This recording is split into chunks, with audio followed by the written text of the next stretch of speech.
तो बात करना हो तो बात करिए आप। Keep silence.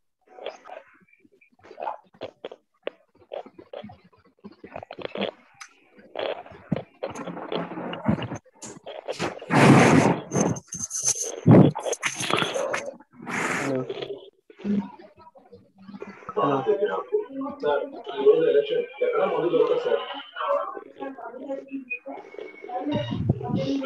Yes, sir. Hey, me, sir. Mute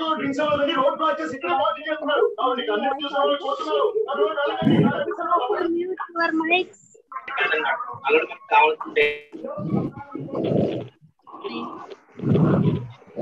Hello. అందరూ మైక్ ఆఫ్ చేయాలమ్మా, క్లాస్ స్టార్ట్ అవుతుంది. Voice audible or not? First off చేయప్ప స్వామి. అందరూ ఆఫ్ చేయలేదు.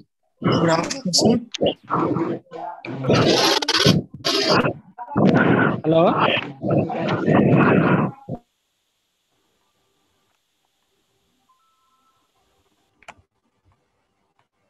ఓకే, నా వాయిస్ వినిపిస్తుందా? ఒకసారి చెప్పండి అమ్మా. Is my voice audible or not? Okay okay, thank you.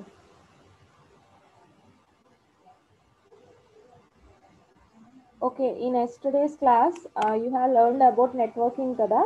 So నెట్వర్కింగ్లో కొన్ని టాపిక్స్ ఇంకా ప్యాకెట్ రౌటింగ్, స్విచ్చింగ్ ఇవన్నీ కూడా సార్ మీకు కంటిన్యూ చేస్తారమ్మా. సో ఈరోజు క్లాస్లో మనం క్లౌడ్ కంప్యూటింగ్ అంటే ఏంటి, క్లౌడ్ కంప్యూటింగ్లో different type of service models ఏంటి, అవన్నీ కూడా నేర్చుకుందాం. ఓకేనా? So just second.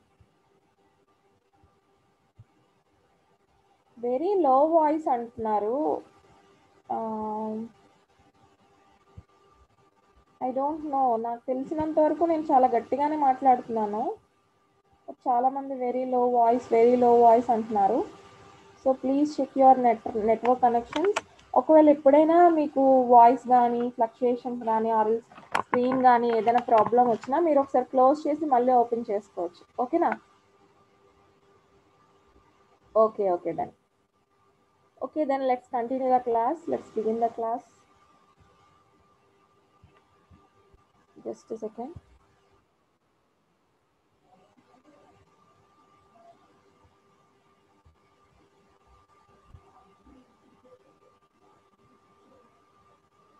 ఓకే, నేను చాట్ కూడా డిజేబుల్ చేస్తానండి.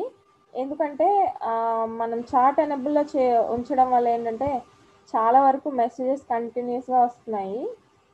సో నేను చాట్ కూడా డిజేబుల్ చేస్తాను. ఓకేనా? సో ఒకసారి నేను మధ్య మధ్యలో బ్రేక్ తీసుకునేటప్పుడు చాట్ ఎనేబుల్ చేస్తాను. అప్పుడు మీరు ఏదైనా చెప్పాలనుకుంటే చెప్పొచ్చు. ఓకేనా? Okay, let me share my screen.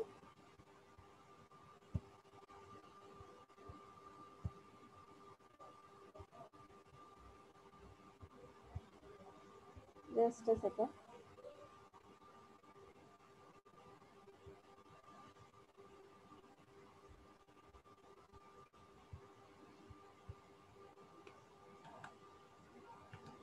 Okay, ఈరోజు నేను చెప్పాను కదా సైబర్ సెక్యూరిటీ అండ్ అలానే క్లౌడ్ కంప్యూటింగ్ గురించి మనం మాట్లాడుకుందాం. ఫస్ట్ అయితే మన టాపిక్ వచ్చేసి ఈరోజు క్లౌడ్ కంప్యూటింగ్ అండి. ఇంకా చాలామంది నేమ్స్ కూడా చేంజ్ చేయలేదు. ఐ హోప్ రేపటికల్లా మీరు నేమ్స్ చేంజ్ చేసుకోవడం నేర్చుకుంటారు అనుకుంటున్నాను. అండ్ ఇంకెవరైనా న్యూ క్యాండిడేట్స్ కనుక జాయిన్ అవుతూ ఉంటే ప్లీజ్ ఒకసారి మీరు నేమ్స్ చేంజ్ చేసుకోండి. You have to convert your name like your name followed by your district name. ఓకేనా? మీ నేము ఐఫెన్ మీ డిస్ట్రిక్ట్ నేమ్ మాకు కనిపించాలి క్లియర్గా. ఓకేనా? Okay done. So basics of cloud computing అని చెప్పాను కదా. సో క్లౌడ్ కంప్యూటింగ్ అంటే ఏంటి, మనం ఫస్ట్ క్లాస్లో చెప్పుకున్నాం. What is cloud computing? Actually దానిలో ఒక సర్వీస్ అనేది మనకి AWS అని, అవునా? అందులో AWS అనేది ఒక సర్వీస్. సో అసలు క్లౌడ్ కంప్యూటింగ్ కాన్సెప్ట్ అనేది ఎలా స్టార్ట్ అయిందండి? If you want to use more number of network like servers on rent, you can depend on cloud computing concept. అవునా కాదా? సో క్లౌడ్ కంప్యూటింగ్ కాన్సెప్ట్ మీద మనం ఎప్పుడు డిపెండ్ అవుతామండి? మనం ఎక్కువ ఏదైనా సర్వర్స్ కానీ లేకపోతే ఏదైనా బిజినెస్ కానీ ఎక్కువగా స్టార్ట్ చేసుకోవాలనుకునేటప్పుడు మోర్ అమౌంట్ ఆఫ్ డేటా అనేది మనం యూజ్ చేయాల్సి వస్తుంది. సో అలాంటప్పుడు చాలా సర్వర్స్ని యూజ్ చేయాల్సి వస్తుంది. సో అలాంటి టైంలో మనం ఎక్కువ అమౌంట్ని పే చేయాల్సి వస్తుంది. సో అలా కాకుండా మనకి మనమే మనకు కావాల్సిన వర్క్ అయిపోతుంది ఎట్ ఏ టైం. మనం ఎంత వర్క్ అయితే చేస్తున్నామో అంతకు మాత్రమే మనం పే చేసేలాగా రెంట్కి తీసుకుంటాం సర్వర్స్ని. అది మనకి మెయిన్గా క్లౌడ్ కంప్యూటింగ్ అనేది కాన్సెప్ట్ అని చెప్పుకున్నాం కదా. So just second. సో ఈరోజు క్లాస్లో మనం నేర్చుకోబోయేది ఏంటి అంటే బేసిక్ క్లౌడ్ కంప్యూటింగ్ అండి. బేసిక్ క్లౌడ్ కంప్యూటింగ్ అంటే ఏంటి అనేది నేర్చుకుంటాం. సో నేను మీకు ఆల్రెడీ చెప్పాను కదా, క్లౌడ్ కంప్యూటింగ్ నుంచి మనకి AWS సర్వీస్ అనేది వచ్చింది, అవునా. AWS, Azure ఇవన్నీ కూడా మనకి క్లౌడ్ కంప్యూటింగ్ సర్వీసెస్ అనమాట. అంటే మనకి ప్రొవైడ్ చేస్తాయి, మనకి ఎంత అమౌంట్ ఆఫ్ డేటా కావాలి, ఎంత అమౌంట్ ఆఫ్ స్పేస్ కావాలి, ఏ అప్లికేషన్స్ కావాలి, ప్రతిదీ కూడా మనకి రెంట్ బేస్ మీద మనకి ప్రొవైడ్ చేస్తాయి అన్నమాట ఇవన్నీ కూడా, ఓకేనా. సో ఇప్పుడు క్లౌడ్ కంప్యూటింగ్ అంటే మన అందరికి ఒక ఐడియా ఉంది కదా, వాట్ ఈజ్ క్లౌడ్ కంప్యూటింగ్ అనేది. అది ఒకసారి మళ్ళీ డిస్కస్ చేసుకుంటాం. అలానే service models of cloud computing. So service models అంటే క్లౌడ్ కంప్యూటింగ్లో మనకి సర్వీస్ మోడల్స్ అనేవి ఉంటాయి. అంటే ఏంటి, ఇప్పుడు క్లౌడ్ కంప్యూటింగ్ అంటే ఒక సర్వీస్ మోడల్ అని మనకు తెలుసు. అంటే మనకి సర్వీస్ ఇస్తుంది, ఎలాగా డిఫరెంట్ టైప్ ఆఫ్ సర్వర్స్ని మనకి రెంట్కి ఇస్తుంది, అలానే స్పేస్ ఇస్తుంది. ఎంత స్పేస్ యూజ్ చేసుకున్నామో దానికి మాత్రమే మనం అమౌంట్ పే చేస్తే సరిపోతుంది. సో ఇదంతా క్లౌడ్ కంప్యూటింగ్ కాన్సెప్ట్ కదా. అందులో సర్వీస్ మోడల్స్ ఉంటాయి. ఆ సర్వీస్ మోడల్స్ ఏంటి, అసలు ఏ సర్వీస్ మోడల్ యూజ్ చేస్తే మనకి ఏం బెనిఫిట్స్ ఉన్నాయన్నది కూడా మనం నేర్చుకుంటామండి. అలానే next we have types of cloud computing. So types of cloud computing వచ్చేసరికి అసలు ఈ క్లౌడ్ కంప్యూటింగ్లో ఎన్ని టైప్స్ ఉన్నాయి, ఆ టైప్స్ అన్నీ ఏంటి, అలానే మళ్ళీ ఈ టైప్స్ని ఎలా మనం డిఫరెన్షియేట్ చేయొచ్చు, ఏ టైప్స్లో ఏ యూజెస్ ఉన్నాయి, ఇవన్నీ కూడా మనం నేర్చుకుంటాం, ఓకేనా. నెక్స్ట్ మనకు వచ్చేసరికి relation between services and types of cloud computing. నేను ఆల్రెడీ చెప్పాను కదా, క్లౌడ్ కంప్యూటింగ్లో మనకి సర్వీసెస్ ఉంటాయి, అలానే క్లౌడ్ కంప్యూటింగ్లో మనకి టైప్స్ ఉంటాయి కదా. సో ఈ టైప్స్కి ఆ సర్వీసెస్కి మధ్యలో మెయిన్ రిలేషన్ ఏంటి, అంటే ఏ సర్వీస్ని ఏ టైప్స్లో ఎక్కువగా యూజ్ చేస్తూ ఉంటాం, ఓకేనా. సో అదంతా కూడా మనం నేర్చుకుంటాం. అలానే నెక్స్ట్ మన అడ్వాంటేజెస్ ఆఫ్ క్లౌడ్ కంప్యూటింగ్ గురించి కూడా నేర్చుకుంటామండి. సో ఇప్పుడు అడ్వాంటేజెస్ ఆఫ్ క్లౌడ్ కంప్యూటింగ్ అంటే ఏంటి, అసలు మీకు ఆల్రెడీ నేను చెప్పాను, క్లౌడ్ కంప్యూటింగ్ అనేది ఒక మన అడ్వాంటేజెస్గా యూజ్ చేస్తాం. ఎందుకంటే మన బెనిఫిట్స్ కోసమే కదా క్లౌడ్ కంప్యూటింగ్ సర్వీస్ మీద డిపెండ్ అయ్యి ఉన్నాం. సో అందులో మెయిన్ మనకు వచ్చే అడ్వాంటేజెస్ ఏంటి అనేది నేర్చుకుంటాం. అలానే డిసడ్వాంటేజెస్ ఆఫ్ క్లౌడ్ కంప్యూటింగ్. ప్రతి దానిలో కూడా గుడ్ ఉంటుంది, బ్యాడ్ ఉంటుంది కదండి. అలానే ఈవెన్ క్లౌడ్ కంప్యూటింగ్ కూడా కొన్ని మైనస్ పాయింట్స్ ఉన్నాయి, అవేంటో కూడా మనం నేర్చుకుంటాం, ఓకేనా. సో అసలు క్లౌడ్ కంప్యూటింగ్ అంటే ఏంటో తెలుసుకునే ముందు అసలు ఫస్ట్ ఆఫ్ ఆల్ క్లౌడ్ అంటే ఏంటనేది మనం తెలుసుకోవాలండి, ఓకేనా. So cloud, what is cloud అనేది ఇప్పుడు చూద్దాం. చూడండి, క్లౌడ్కి వచ్చేసరికి మనం మెయిన్గా మీకు ఆల్రెడీ చెప్పాను, వాట్ ఈజ్ క్లౌడ్ అంటే ఇప్పుడు ఆన్లైన్ స్పేస్ అండి. ఇప్పుడు నార్మల్గా అయితే మనం ఎంత అమౌంట్ ఆఫ్ డేటా స్టోర్ చేసుకోవాలన్నా కానీ మనం స్టోర్ చేసుకోవడం కుదురుతుందా. నార్మల్గా ఇప్పుడు నేనే ఉన్నాను, ఫర్ ఎగ్జాంపుల్ నా ల్యాప్టాప్లో సరిపోయినంత డేటా అంతా నేను స్టోర్ చేసేసుకున్నాను. ఇంకా చాలా అమౌంట్ ఆఫ్ డేటాని నేను స్టోర్ చేసుకోవాల్సి ఉంది, ఎందుకంటే నేను డైలీ నెట్వర్క్ మీద డిపెండ్ అయ్యి వర్క్ చేస్తున్నాను. నేననే కాదు, ఎవరినైనా చూసుకోండి, even if you take any human being always depends on networking only, అవునా కదా. మనం ఇంటర్నెట్ మీద డిపెండ్ అయ్యే డైలీ వర్క్ చేస్తున్నాం. Already we have discussed about booking tickets, booking movie tickets, booking flight tickets, booking train tickets. Even if you want to order A food you can also depends on net only, అవునా కాదా. ఖచ్చితంగా, అంటే daily మనం ఎంత స్పేస్ని use చేస్తున్నాం చూడండి. అంటే data ఎక్కువ అవుతున్న కొద్దీ మనకి స్పేస్ అనేది రిడ్యూస్ అయిపోతుంది. సో సమ్ టైమ్స్ మనకి ఆ స్పేస్ ఉండకపోవచ్చు, ఎక్కడ ఆ డేటాను రాయాలో తెలియకపోవచ్చు. సో అప్పుడు మనకి మోర్ నెంబర్ ఆఫ్, అంటే large amount of, huge amount of స్పేస్ని ప్రొవైడ్ చేసేదే క్లౌడ్ అండి. చూసారా, అందుకని ఇక్కడ ఫస్ట్ పాయింట్ ఏంటి, ఆన్లైన్ స్పేస్. మీకు ఎంత ఆన్లైన్ స్పేస్ కావాలనుకుంటే అంత స్పేస్ని మీకు ఇస్తుందండి మీరు వర్క్ చేసుకోవడానికి, ఓకేనా. అలానే నెక్స్ట్ మనకి ఏంటి అంటే కలెక్షన్ ఆఫ్ సర్వర్స్కి వచ్చేసరికి నార్మల్గా అయితే మనం ఏదైనా వర్క్ చేయాలి, ఎక్కువగా చేయాలి అంటే అట్లీస్ట్ మనం ఒక సర్వర్నైనా మెయింటైన్ చేయాలి, అవునా. When it comes to cloud, this is the collection of servers. అంటే ఏంటి, if you want to work more and more also you can work here. ఎందుకంటే this is the collection of servers. Even if you have a single server you can work more. మన దగ్గర ఒక్క server ఉంటేనే మనం చాలా work చేస్తాం. అలాంటప్పుడు if you have collection of servers with in you, అంటే మీ దగ్గర కలెక్షన్ ఆఫ్ సర్వర్స్ ఉంటే హౌ కుడ్ ఇట్ బి, అంతే కదా, ఈ వర్క్ అనేది ఇంకా ఎక్కువగా ఉంటుంది. సో అప్పుడు మీకు అక్కడ ఏ డ్రాబ్యాక్స్ అనేవి ఉండవు అనమాట. Even if you want to use any amount of internet you can use. Even if you want to use any amount of space you can use. అవునా, వన్స్ కలెక్షన్ ఆఫ్ సర్వర్స్కి వచ్చేసరికి ఆటోమేటిక్గా performance కూడా అక్కడ increase అయిపోతుంది కదా. So అది కూడా మనకి ప్రొవైడ్ చేసేది క్లౌడే అనమాట. అలానే నెక్స్ట్ వచ్చేసరికి ఆర్కెస్ట్రేషన్ అండి. ఆర్కెస్ట్రేషన్ అంటే ఏంటి అంటే సింపుల్గా చెప్పాలి అంటే even if you want to work at any amount of అంటే ఇప్పుడు చూడండి, కలెక్షన్ ఆఫ్ సర్వర్స్ అనేసరికి మనం ఒక్కలమే ఉండం కదా. ఇప్పుడు నార్మల్గా ఒక ఇంటర్నెట్ సెంటరే మనం ఎగ్జాంపుల్ తీసుకుందాం. మీరు ఇంటర్నెట్ సెంటర్కి వెళ్ళేసరికి మీరు ఒక్కలే యూజ్ చేస్తారా సిస్టమ్ని? లేదు కదా. అక్కడ ఆల్మోస్ట్ మినిమం టు మినిమం ఒక 10 to 15 సిస్టమ్స్ ఉంటాయి, అవునా కదా. సో ఆ 10 to 15 సిస్టమ్స్ యూజ్ చేయడానికి 15 మెంబర్స్ ఇస్తారు, అవునా. సో సమ్ టైమ్స్ ఒకే సిస్టమ్ దగ్గర 2 మెంబర్స్ యూజ్ చేయొచ్చు. సో అలా వచ్చేసరికి అక్కడ కస్టమర్స్ అనేది ఎక్కువ అవుతుంది, అవునా కదా. సో ఆటోమేటిక్గా అక్కడ ట్రాఫిక్ అనేది ఇంక్రీజ్ అవుతుంది కదా. సో ఆ ట్రాఫిక్ ఇంక్రీజింగ్లో కూడా వితౌట్ ఎనీ బర్డెన్ అనమాట. మీకు అసలు బ్యాక్ అండ్ వర్క్ ఏం జరుగుతుందో అనవసరం. జస్ట్ మీరు కావాల్సిన స్పేస్ని, మీరు కావాల్సిన నెట్ని మాత్రమే యూజ్ చేసుకుంటున్నారు. బ్యాక్ ఎండ్లో ఏమైనా ప్రాబ్లమ్స్ వస్తున్నాయా, కంప్లీట్గా మెయింటెనెన్స్ టెన్షన్ ఉండదు, కంప్లీట్గా వేరే వాళ్ళని శాలరీస్ ఇవ్వాలనే అవసరం ఉండదు, ఎప్పుడైనా సర్వర్స్ బ్రేక్ డౌన్ అయితే నా బిజినెస్ ఆగిపోతుందేమో అని టెన్షన్ ఉండదు. ఈచ్ అండ్ ఎవ్రీ టెన్షన్ అంతా కూడా బ్యాక్ ఎండ్లో వాళ్ళు వెండర్స్ చూసుకుంటారు.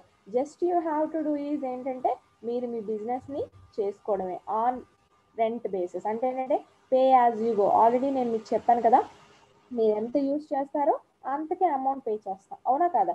సో ఇదంతా కూడా ఏంటంటే ఆర్కెస్ట్రేషన్కి వస్తుంది. So this is the main cloud. ఇప్పుడు మీకు అర్థమైంది కదా, క్లౌడ్ అంటే which provides lots of amount of data with lots of amount of space. ఓకేనా, సింపుల్గా చెప్పాలంటే. సో అలానే next what is cloud computing. So cloud అంటే ఏంటో మనకి ఇప్పుడు తెలిసిపోయింది. సో క్లౌడ్ అని ఎందుకు అసలు దానికి నేమ్ పెట్టారు చూడండి. క్లౌడ్ అంటే నార్మల్గా తెలుగులో మనం ఏమంటాం, మేఘం అంటాం, అవునా కదా. సో మేఘం అని ఎందుకు అంటే దాన్ని అసలు క్లౌడ్ అని దాంతో మెన్షన్ చేయాల్సిన అవసరం ఏమొచ్చింది, బికాస్ మనం ఇప్పుడు ఒక మేఘంని తీసుకున్నాం అనుకోండి. నార్మల్గా ఏంటి, ఇప్పుడు మనం ఎన్నిసార్లు అంటే ఇప్పుడు ఒక మేఘం కరిగింది అంటే అది లైక్ వాటర్ డ్రాప్స్ లాగా వర్షంలాగా కింద పడుతుంది కదా. అంటే ఇట్ విల్ డిస్ట్రిబ్యూట్ ఎవ్రీవేర్, ఒకే ప్లేస్లో కాకుండా ఆ మేఘం ఒక సర్టైన్ ప్లేస్ అంతా కూడా డిస్ట్రిబ్యూట్ చేసేస్తుంది ఆ వాటర్ డ్రాప్స్, అవునా. ఇలానే మనకి ఈ క్లౌడ్ ఏంటంటే it will distribute complete networking, complete data, complete space to each and every person who wants it అనమాట.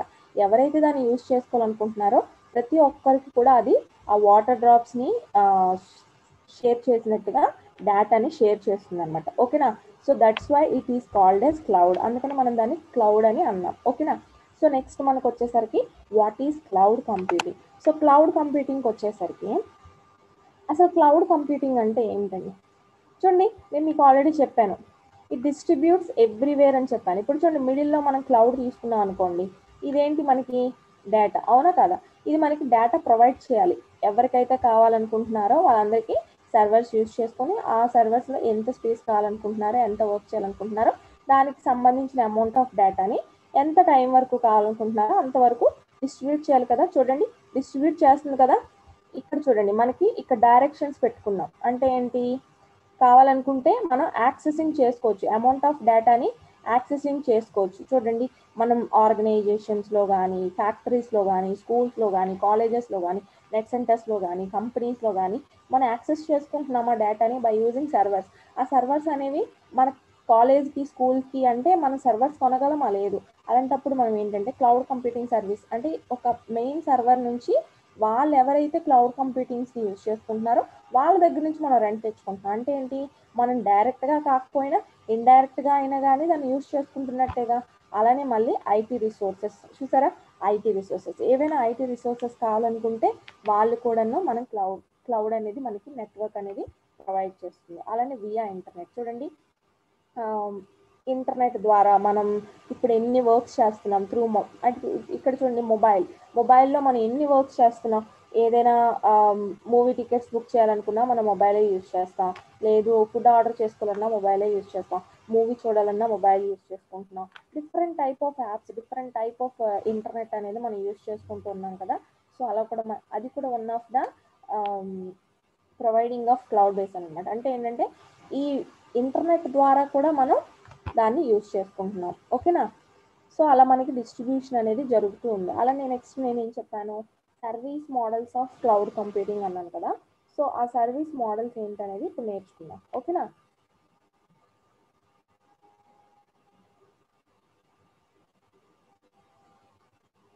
ఓకే, జస్ట్ సెకండ్ అమ్మా, I got a message.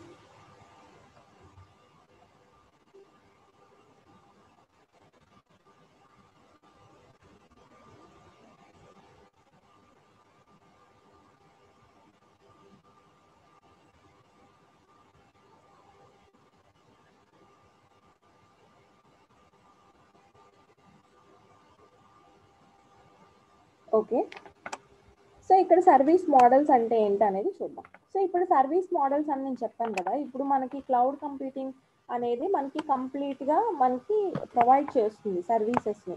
So అందులో మోడల్స్ ఉంటాయి, ఆ మోడల్స్ ఏంటనేది చూద్దాం. చూడండి, ఇక్కడ మనకి టోటల్గా 3 టైప్స్ ఆఫ్ మోడల్స్ ఉంటాయండి. First one is SaaS, second one is PaaS, third one is IaaS. ఇప్పుడు ఈ SaaS, PaaS, IaaS అంటే ఏంటో చూద్దాం. ఓకేనా? బేసిక్గా SaaS అంటే ఏంటంటే సాఫ్ట్వేర్ యాజ్ ఏ సర్వీస్ అండి. సాఫ్ట్వేర్ యాజ్ ఏ సర్వీస్ ఇదేంటంటే మెయిన్గా మనకి ఇక్కడ ఎండ్ కస్టమర్స్, ఇప్పుడు ఫర్ ఎగ్జాంపుల్ మనమే ఉన్నాం, మనం ఎలా యూజ్ చేస్తామంటే దాని బ్యాక్ ఎండ్లో ఏ వర్క్ అవుతుందో మనకు అసలు ఐడియా కూడా ఉండదన్నమాట. జస్ట్ మనం for the purpose of using only దాన్ని యూజ్ చేస్తాం. అలాంటి టైప్ ఆఫ్ మోడల్స్ ఏమంటారంటే SaaS మోడల్స్ అని. దాని తర్వాత PaaS అనే ఒక మోడల్ ఉంటుంది. ఇప్పుడు ఫర్ ఎగ్జాంపుల్ చూడండి, ఈ PaaSకి వచ్చేసరికి డెవలపర్స్ ఉంటారండి, డెవలపర్స్ ఎక్కువగా యూజ్ చేస్తారు. దీన్ని మనం ఏమంటాం అంటే ప్లాట్ఫామ్ యాజ్ ఎ సర్వీస్ అంటాం. ప్లాట్ఫామ్ యాజ్ ఎ సర్వీస్ అని ఎందుకన్నా అంటే మెయిన్గా డెవలపర్స్ యూజ్ చేస్తారు. వాళ్ళు ఏంటంటే మనకి ప్లాట్ఫామ్ ప్రొవైడ్ చేస్తారనమాట. ఓకేనా? సో ప్లాట్ఫామ్ వరకు వాళ్ళు చూసుకుంటారు, దాని తర్వాత చేయాల్సింది ఏంటనేది మనం చూసుకుంటాం అనమాట. సో ఇది నేను ఎగ్జాంపుల్స్ చెప్పినప్పుడు మీకు క్లియర్గా అర్థమవుతుంది. చూడండి, నెక్స్ట్ మనకు ఉండేది IaaS అంటే ఇన్ఫ్రాస్ట్రక్చర్ యాజ్ ఎ సర్వీస్ అండి. ఇన్ఫ్రాస్ట్రక్చర్ యాజ్ ఎ సర్వీస్ అంటే ఏంటంటే మనకు కంప్లీట్గా ఇన్ఫ్రాస్ట్రక్చర్ అనేది ఉంటుందండి. మనం చేయాల్సిందంతా ఏంటంటే ఆ ఇన్ఫ్రాస్ట్రక్చర్ని యూజ్ చేసుకొని మనం చేయాల్సిన వర్క్ని చేసుకోవడమే. ఓకేనా? ఇక్కడ చూడండి, SaaS అంటే ఏంటంటే హాస్ట్ ఉంది కదా, ఆ హాస్ట్ అని ఎందుకు అన్నాము అంటే బేసిక్గా ఇప్పుడు చూడండి, ఏదైనా కానీ మనం జస్ట్ హోస్ట్ చేయడమే. ఇప్పుడు నేను ఒక ఫంక్షన్ని హోస్ట్ చేయడానికి ఎవరినైనా పెట్టాను అనుకోండి, ఇప్పుడు నేను ఒక ఫంక్షన్ హోస్ట్ చేయాలనుకుంటున్నాను. ఫర్ ఎగ్జాంపుల్ నా ఫ్యామిలీలో ఏదో ఫంక్షన్ అవుతుంది, నేను హోస్ట్ చేయాలనుకున్నాను కదా అని చెప్పేసి నేను కంప్లీట్గా నేనే అరేంజ్మెంట్స్ చేసుకొని, నేనే ఆ డెకరేషన్ చేసుకొని, నేనే వంటలన్నీ చేసుకొని, నేనే ఫుడ్ అంతా ప్రిపేర్ చేసుకొని నేనే హోస్ట్ చేయగలనా? లేదు కదా. I distribute some works to others అనమాట. అంటే అరేంజ్మెంట్స్ ఎలా చేసుకుంటాను, డిఫరెంట్ డెకరేషన్కి వేరే డెకరేటివ్ పార్టీని తెచ్చుకుంటాను, అలానే ఫుడ్కి వచ్చేసి ఫుడ్ ప్రిపేర్డ్ పార్టీని కన్సల్ట్ చేస్తాను. అవునా? సో అలా ఫైనల్గా నేను ఏం చేస్తాను, జస్ట్ హోస్ట్ చేస్తాను అనమాట. ఆ ఫంక్షన్ దగ్గర ఉండి నించొని వచ్చిపోయే బంధువుల్ని హాయ్ బాయ్ చెప్పేసి పంపిస్తూ ఉంటాను. అవునా? సో అంటే ఏంటి, ఇక్కడ సాఫ్ట్వేర్ యాజ్ ఎ సర్వీస్కి వచ్చేసరికి కంప్లీట్గా అంటే మొత్తం బ్యాక్ ఎండ్లో అంతా అయిపోతుంది. అది ఎలా అయ్యింది, ఏమైంది అనేది నాకు అనవసరం. జస్ట్ నేను చేసేది ఏంటి, కంప్లీట్ హాస్ట్ అనమాట. అంటే ఫైనల్ అవుట్పుట్ని నేను చూస్తాను అంతే. అవునా కాదా? నేను వెనకాల ఉండి చేసేది ఏం లేదు, నేను కష్టపడాల్సిన అవసరం కూడా లేదు. ఎప్పుడైతే నేను బ్యాక్ ఎండ్ వర్క్ అంతా అయిపోతుందో ఇంకా నేను చేయడానికి ఏముంటుందండి. సో అది మనకి మెయిన్గా SaaS. ఇంకొక ఎగ్జాంపుల్ సింపుల్గా చెప్పాలంటే ఏంటంటే మనకి ఫర్ ఎగ్జాంపుల్ మనం జీమెయిల్ యూజ్ చేస్తామండి. అవునా? జీమెయిల్ యూజ్ చేసేటప్పుడు మీరు ఎప్పుడైనా ఆలోచించారా అసలు ఈ జీమెయిల్ ఏంటి, జీమెయిల్ లోపల బ్యాక్ ఎండ్ వర్క్ ఏం జరుగుతుంది, ఎప్పుడైనా జీమెయిల్కి ఏదైనా ప్రాబ్లం వస్తే ఏమవుతుంది, అది ఎప్పుడైనా మనం ఆలోచించామా? అది ఎప్పుడు మనం ఆలోచించలేదండి. మనం చేసేదల్లా ఏంటి, సింపుల్గా మొబైల్ యూజ్ చేస్తాం, మెయిల్స్ ఎవరికైనా సెండ్ చేస్తాం, ఏదైనా మెయిల్స్ వస్తే అవి రిసీవ్ చేసుకుంటాం, లేదంటే రిప్లై ఇస్తాం. అవునా కాదా? సో ఇంతకు మించి మనం జీమెయిల్ ఏమైనా యూజ్ చేస్తామా బ్యాక్ ఎండ్ వర్క్ కానీ? సో కంప్లీట్గా వర్క్ అంతా it will be done by like vendors అనే వాళ్ళు కంప్లీట్ బ్యాక్ ఎండ్ వర్క్ అంతా చేసేస్తారు. You are the end customer అనమాట. You are the end customer who are using for the purpose of sending and receiving mails only. అవునా కాదా? Send చేసుకోవడానికి, mails receive చేసుకోవడానికి మాత్రమే యూజ్ చేస్తున్నాం మనం. అంతకు మించి ఇంకా దేనికైనా యూజ్ చేస్తున్నామా? లేదు కదా. సో అది మనకి మెయిన్గా సాఫ్ట్వేర్ యాజ్ ఎ సర్వీస్ అనమాట. అంటే కంప్లీట్ బ్యాక్ అండ్ సాఫ్ట్వేర్ అంతా కూడా వెండర్సే చూసుకుంటారు. అది మొత్తం దానికి సంబంధించిన ఒక మెయిల్ వేరొక దగ్గరికి ఎలా సెండ్ అవుతుంది అంతా దాని వర్క్ అంతా కూడా బ్యాక్ ఎండ్ నుంచే చేస్తుంది. మనం జస్ట్ చేసేది ఏంటంటే సింపుల్గా ఆ సాఫ్ట్వేర్ని యూజ్ చేసుకుంటున్నాం. ఎలా మెసేజెస్ని సెండ్ చేయడానికి, మెసేజెస్ని రిసీవ్ చేసుకోవడానికి, అవునా? సో అది మనకి సాఫ్ట్వేర్ యాజ్ ఎ సర్వీస్ అనమాట. నెక్స్ట్ మనకు ఉన్నది పాస్ అండి. పాస్ అంటే ఏంటంటే platform as a service. Platform as a service అంటే బిల్డ్ అనమాట. అంటే ఏంటంటే బ్యాక్ ఎండ్లో వెండర్స్ సమ్ పార్ట్ వరకు మనకి బిల్డ్ చేసి ఇచ్చేస్తారు. రిమైనింగ్ బిల్డింగ్ అంతా మనమే కట్టుకోవాలి. ఫర్ ఎగ్జాంపుల్ ఇప్పుడు చెప్పాలంటే చూడండి నేను ఒక షాప్కి వెళ్తానండి. ఆ షాప్కి వెళ్ళి ఏదైనా ఫర్ ఎగ్జాంపుల్ నాకు బిర్యానీ తినాలనిపించింది, ఓకేనా?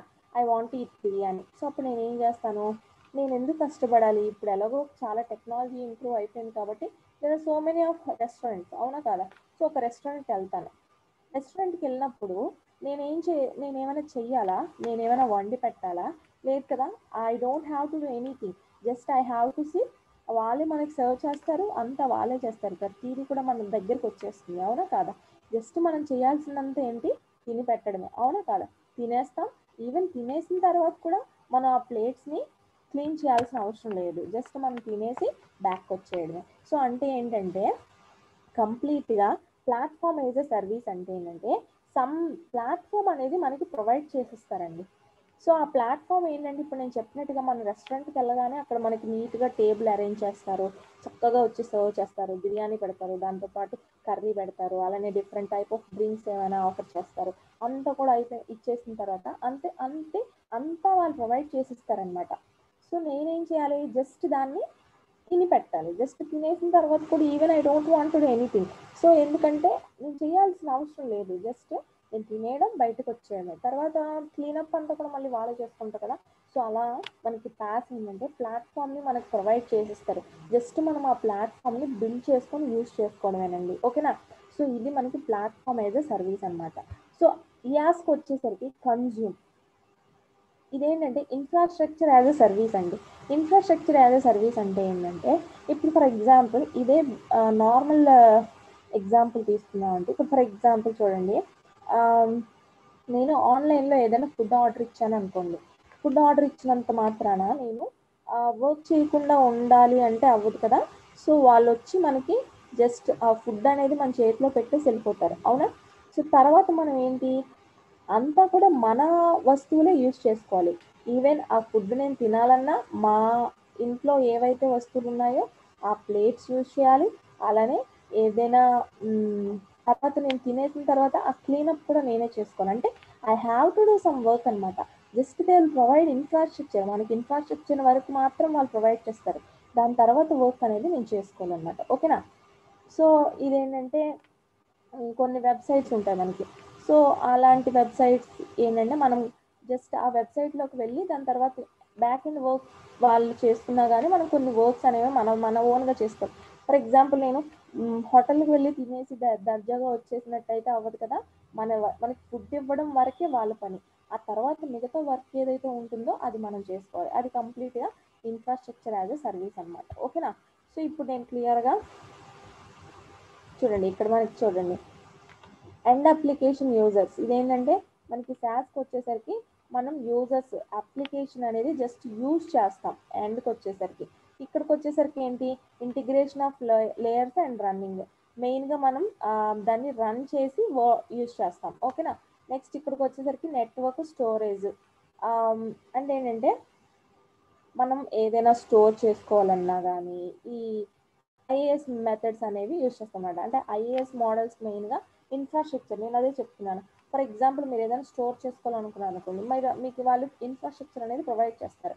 మిగతా మీరు దాన్ని ఎలా స్టోర్ చేసుకుంటారు అదంతా వాళ్ళకి అనవసరం, ఇన్ఫ్రాస్ట్రక్చర్ ఇవ్వడం వరకే వాళ్ళకి పని అనమాట, ఓకేనా?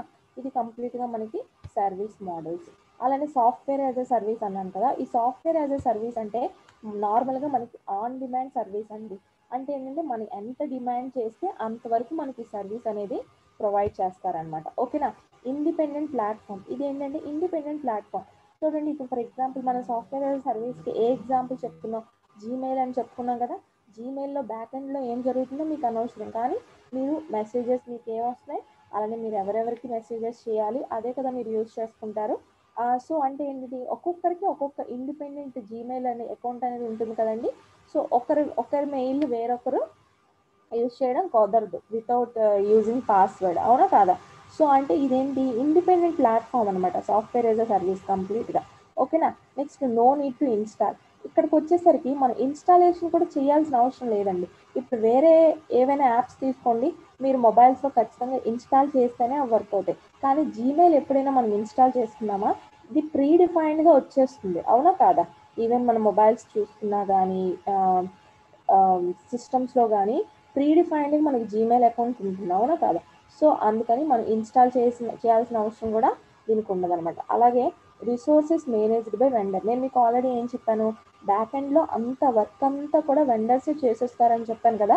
అంటే బ్యాక్ ఎండ్లో మనకి ఏమవుతుంది, కంప్లీట్ వర్క్ అంతా ఎవరు చేస్తారంటే బ్యాక్ ఎండ్లో వెండర్స్ చేస్తారు. అంటే ఏంటి, ఆ సాఫ్ట్వేర్ని డెవలప్ చేయడం, ఆ సాఫ్ట్వేర్ ఎలా వర్క్ అవుతుందో చెక్ చేయడం, డిఫరెంట్ టైప్ ఆఫ్ అప్లికేషన్స్ అన్ని దానికి యాడ్ చేసి కంప్లీట్గా దాన్ని 2-3 సార్లు చెక్ చేసుకొని ఆ తర్వాత మార్కెట్లోకి రిలీజ్ చేస్తారు. ఐ మీన్ ఇప్పుడు మీకు కావాలనుకుంటే మీకు ఆ సాఫ్ట్వేర్ని ప్రొవైడ్ చేస్తారు. మీరు సింపుల్గా బ్యాక్ ఎండ్లో దాన్ని యూజ్ చేసుకోవడమే తప్ప అది ఎవరు కనిపెట్టారు, ఎలా కనిపెట్టారు, ఎంతవరకు యూజ్ అవుతుంది, ఏమైనా డ్రాబ్యాక్స్ ఉన్నాయా, అవన్నీ మనం ఎప్పుడు ఆలోచించాం. సింపుల్గా మనం చేసేదంతా ఏంటి, ఇప్పుడు జీమెయిల్ని ఎలా యూజ్ చేసుకుంటున్నామో అలా యూజ్ చేసుకుంటాం అనమాట. ఓకేనా. సో ఇప్పుడు మీకు క్లియర్గా అర్థమైంది కదా ఈ పాయింట్స్ చెప్పిన తర్వాత. అండ్ నెక్స్ట్ మనకు ఉండేది ఏమని చెప్పానండి, platform as a service. So ఇప్పుడు ప్లాట్ఫామ్ యాజ్ ఎ సర్వీస్ అంటే ఏంటో చూద్దాం. చూడండి, ప్లాట్ఫామ్ యాజ్ ఎ సర్వీస్ అంటే నేను మీకు ఏం చెప్పాను, నేను ప్రొవైడ్ ప్లాట్ఫామ్. సింపుల్గా మీకు వాళ్ళు ఏం చేస్తారు, ప్లాట్ఫామ్ని ప్రొవైడ్ చేస్తారు, అవునా. సో ప్లాట్ఫామ్ని ప్రొవైడ్ చేసినప్పుడు మీరు ఏం చేయాలి, సింపుల్గా ఆ ప్లాట్ఫామ్ని యూజ్ చేసుకోవడమే, అవునా. సో మీరు కంప్లీట్గా చేయాల్సిన అవసరం లేదు. అంటే బ్యాక్ ఎండ్లో ఒక 80% వర్క్ జరిగిపోతుంది, మీరు జస్ట్ 20% వర్క్ చేయాలి. మనం దీనికి ఎగ్జాంపుల్ ఏం చెప్పుకున్నాం అండి, రెస్టారెంట్ గురించి చెప్పుకున్నాం కదా.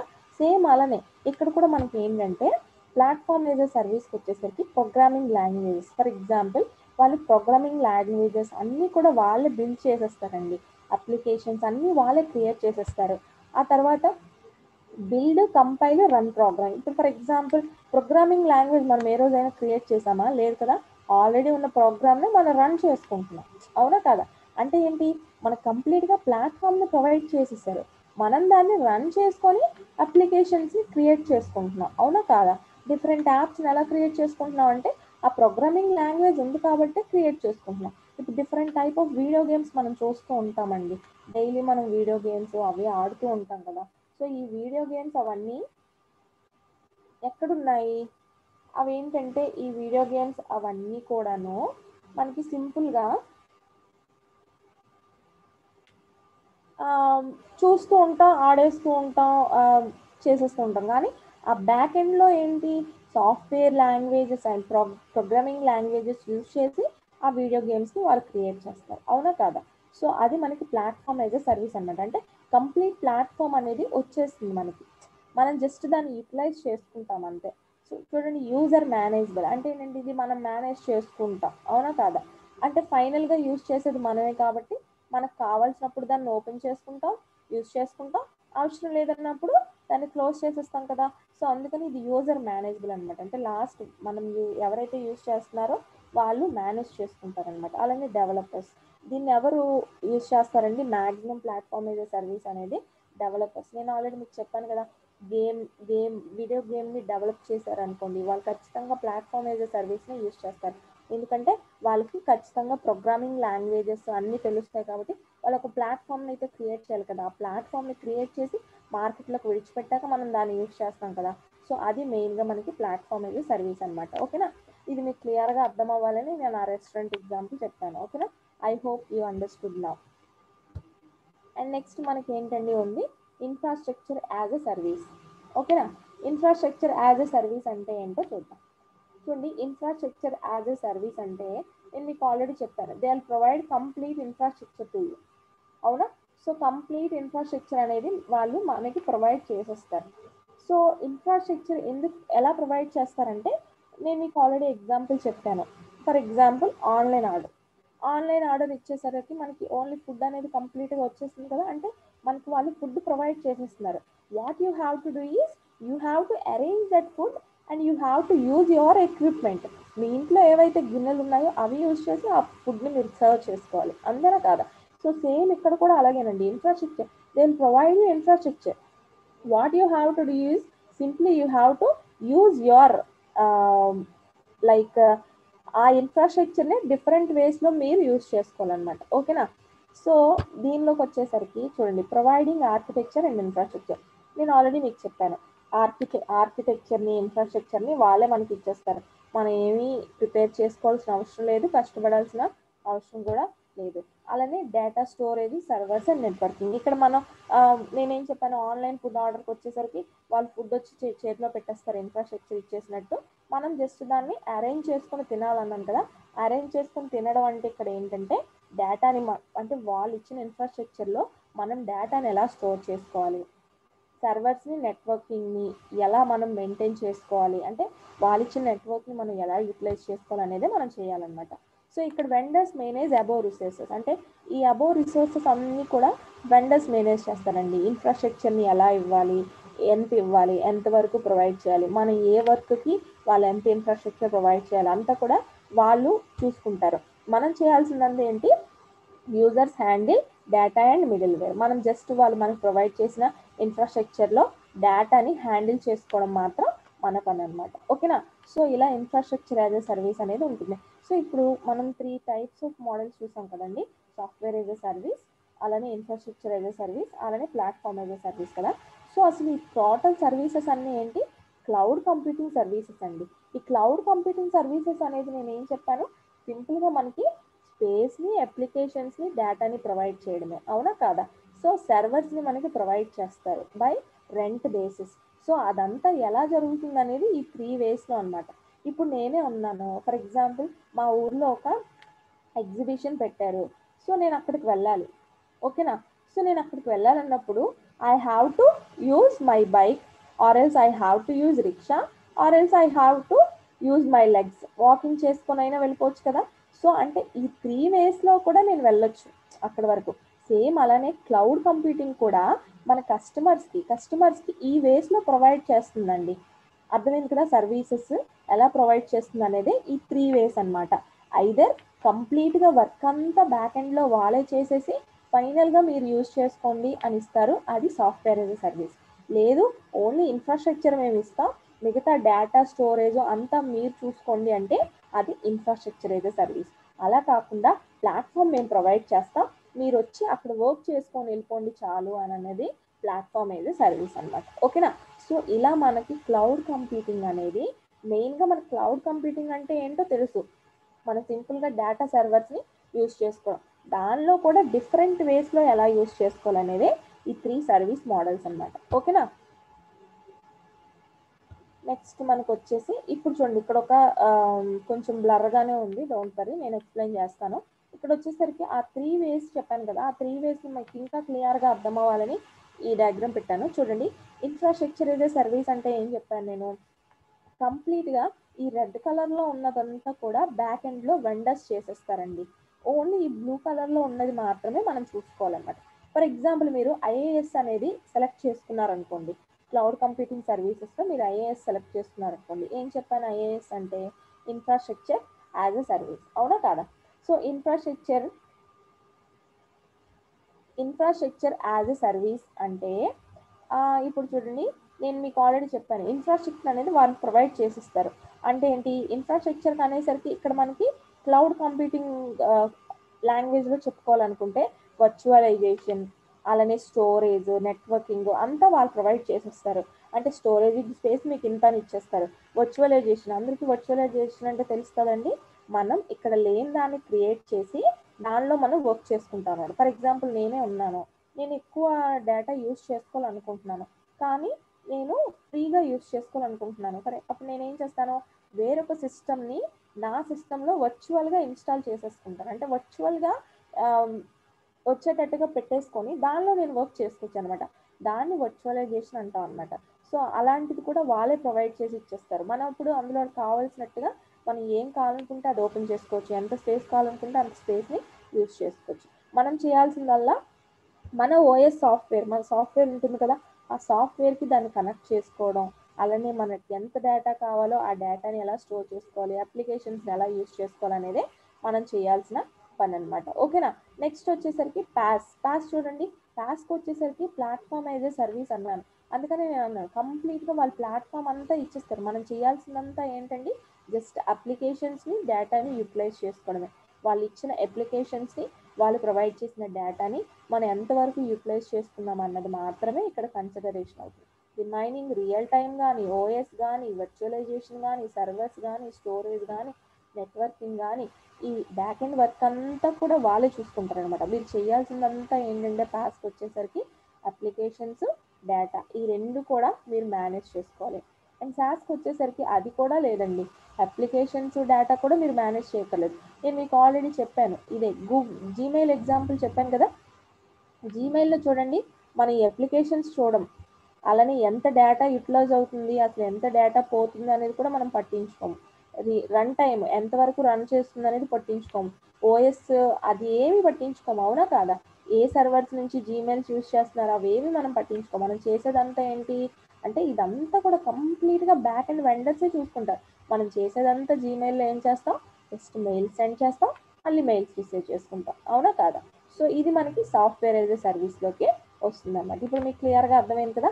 అలానే మనకి ఆన్ ప్రెమిసెస్ అనే ఒకటి ఉంటుందండి. ఆన్ ప్రెమిస్ అంటే ఏంటంటే కంప్లీట్గా మీరే అన్ని స్టార్టింగ్ నుంచి మీరే అన్నీ చేసుకోవాలి. నెట్వర్కింగ్ మీరే చేసుకోవాలి, స్టోరేజ్ మీరే చేసుకోవాలి, వర్చువలైజేషన్ మీరే చేసుకోవాలి. మ్యాక్సిమం ఈ ఆన్ ప్రెమిస్ అంటే అంతా కూడా కస్టమర్ బేస్ ఉంటుంది కాబట్టి మ్యాక్సిమం ఇది ఎవరు యూజ్ చేయరండి. మ్యాక్సిమం యూజ్ చేసేది ఏంటంటే ఐఎస్, పాస్, సాస్. ఇది కూడా మన వర్క్ బేస్ మీద ఉంటుందన్నమాట. ఈ 3 వాటిలో ఏది మనం యూజ్ చేయాలనేది మనం చేసే బిజినెస్, మనం యూటిలైజ్ చేసుకునే డేటాని బట్టి డిపెండ్ అయి ఉంటుంది. ఓకేనా.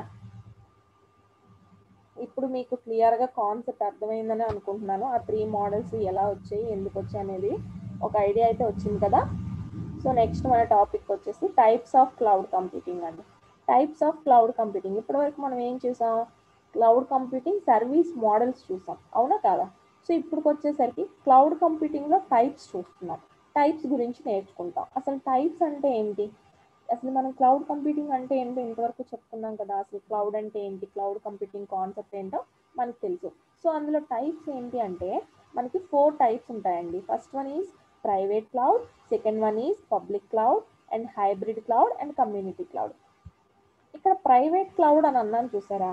ప్రైవేట్ క్లౌడ్ అంటే ఏంటండి, పేరులోనే ఉంది చూడండి, the name in the sense it shows private.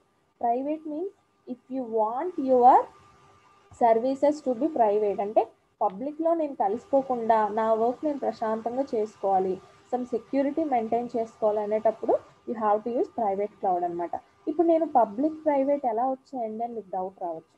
ఇప్పుడు క్లౌడ్ కంప్యూటింగ్ అంటేనే ద కాంబినేషన్ ఆఫ్ సర్వర్స్ అన్నాను. సర్వర్స్ అంటే ఒక్కలమే యూజ్ చేయం కదా. ఇప్పుడు నార్మల్గా మన వీధిలో ఏదైనా ఆర్కెస్ట్రా పెట్టారనుకోండి, ఒక్క మనకే వినిపిస్తుందా, లేదు కదా. కంప్లీట్గా వీధిలో ఎంతమంది అయితే ఉన్నారో అందరికీ వినిపిస్తుంది. సేమ్ అలానే ఇక్కడ సర్వర్ కూడా అంతే, మనం ఒక్కలమే యూజ్ చేసుకోమండి సర్వర్. మనలాగే చాలా మంది దగ్గర సిస్టమ్స్ ఉంటాయి, చాలా మంది డేటా యూజ్ చేస్తారు, ప్రతి ఒక్కరు కూడా ఆ సర్వర్ని యూజ్ చేసుకుంటున్నట్టే కదా. సో అలాంటప్పుడు ఏంటంటే ఈ ప్రైవేట్ క్లౌడ్ మనకి చాలా ట్రాఫిక్ అనేది వచ్చేస్తుంది. ట్రాఫిక్ అనేది వచ్చేటప్పుడు మనకి సమ్ డేటా అనేది పబ్లిక్ అయ్యే ఛాన్స్ ఉంటుంది. సో అలా కాకుండా నేను ప్రైవేట్ క్లౌడ్ని యూజ్ చేసుకోవాలనుకుంటే మనం సెక్యూరిటీ పర్పస్ ప్రైవేట్ క్లౌడ్ని యూజ్ చేసుకోవచ్చు. ఇది మ్యాక్సిమం ఎక్కడ యూజ్ చేస్తారంటే ఆర్గనైజేషన్స్ అలాంటి వాళ్ళు కొన్ని పర్టికులర్ కంపెనీస్ మా డేటా అనేది బయట వాళ్ళకి తెలియకూడదు, మా డేటా బయటకు కనిపించకూడదు అనుకునే వాళ్ళు ప్రైవేట్ క్లౌడ్ని యూజ్ చేసుకుంటారనమాట. ఓకేనా. Next public cloud. Public cloud వచ్చేసరికి ఎవరైనా యూజ్ చేసుకోవచ్చు అండి. ఇప్పుడు మనం జస్ట్ అమౌంట్ పే చేస్తే చాలు, ఎవరికైనా సరే, అది ఈవెన్ సింగిల్ పర్సన్కి అయినా సరే పబ్లిక్ క్లౌడ్ యూజ్ చేసుకునే ఛాన్స్ ఉంటుందన్నమాట. ఓకేనా. It only the difference is only the matter of security. అంటే ఏంటంటే మీకు సెక్యూరిటీ అవసరం లేదు, ఇది నేను యూజ్ చేసుకుంటున్న డేటా ఎవరైనా చూడొచ్చు, ప్రాబ్లం లేదు అని అనుకునేటప్పుడు you can use public cloud. అలానే హైబ్రిడ్ క్లౌడ్. హైబ్రిడ్ క్లౌడ్కి వచ్చేసరికి దేర్ ఆర్ టూ వేస్ అనమాట. Both the combination of public and private is called hybrid అంటాం.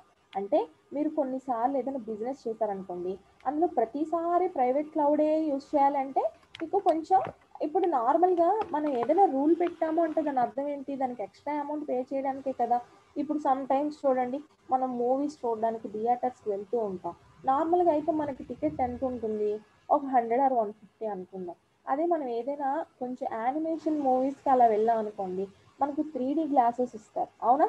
3D గ్లాసెస్ ఇవ్వడం వల్ల అప్పుడు మనం వాళ్ళకి ఎక్స్ట్రా ఛార్జ్ చేస్తారు, టికెట్ వచ్చి 200 చేస్తారు, అవునా కాదా. సేమ్ అలాగే ఇక్కడ పబ్లిక్ వచ్చేసరికి అక్కడ ఎలాంటి రూల్స్ లేవు, ఈవెన్ ఎవరైనా కానీ ఫ్రీగా యూజ్ చేసుకోవచ్చు, ఎవరికైనా పర్వాలేదు. కాబట్టి కొంచెం నార్మల్ మనం ఇప్పుడు మూవీ ఎగ్జాంపుల్ చెప్పుకున్నట్టుగా సర్టెన్ కాస్ట్ ఉంటుంది. ప్రైవేట్కి వచ్చేసరికి అది సెక్యూరిటీ అంతా వాళ్ళు మెయింటైన్ చేసుకోవాలి కాబట్టి దానికి వేరే కాస్ట్ ఉంటుంది అనమాట.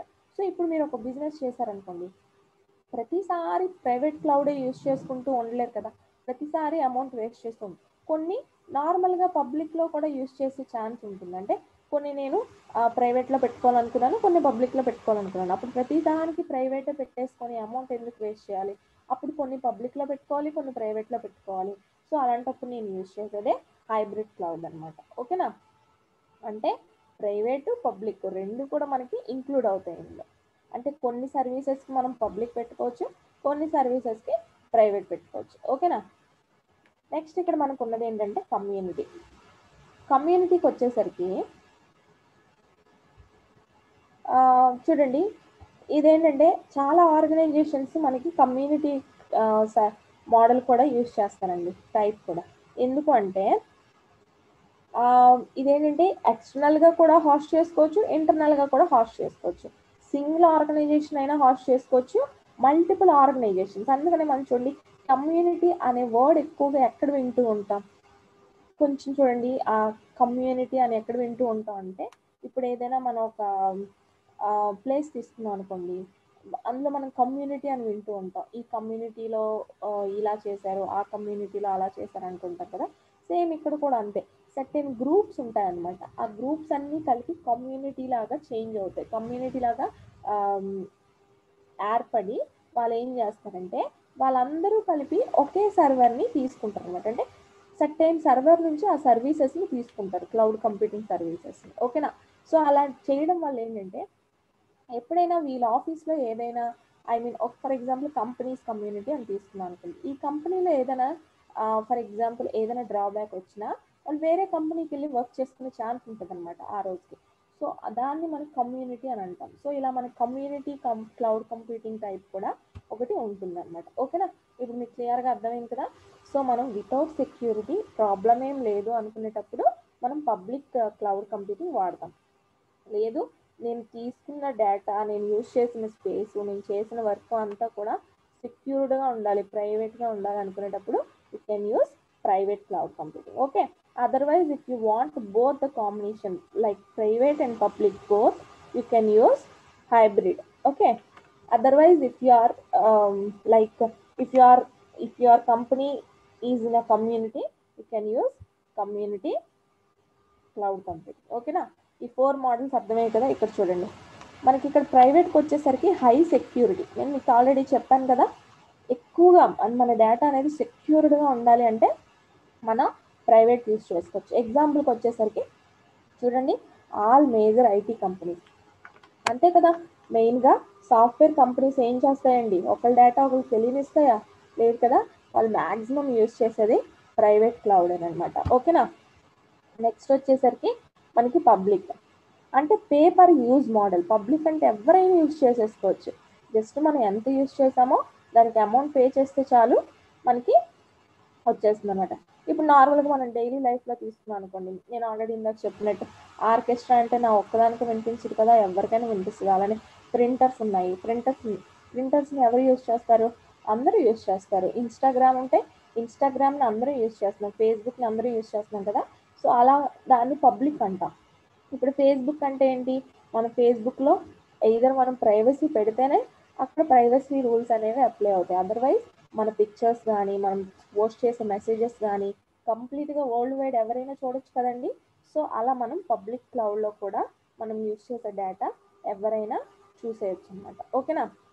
నెక్స్ట్ వచ్చేసి మనం హైబ్రిడ్ అని చెప్పుకున్నాం. చూడండి, హైబ్రిడ్ ఏంటంటే కంప్లీట్గా నేను మీకు ఆల్రెడీ చెప్పినట్టుగా ప్రైవేట్ క్లౌడ్ పబ్లిక్ క్లౌడ్ రెండు యూజ్ చేయాలి అనుకునేటప్పుడు మనం హైబ్రిడ్ యూజ్ చేస్తాం. ఓకేనా.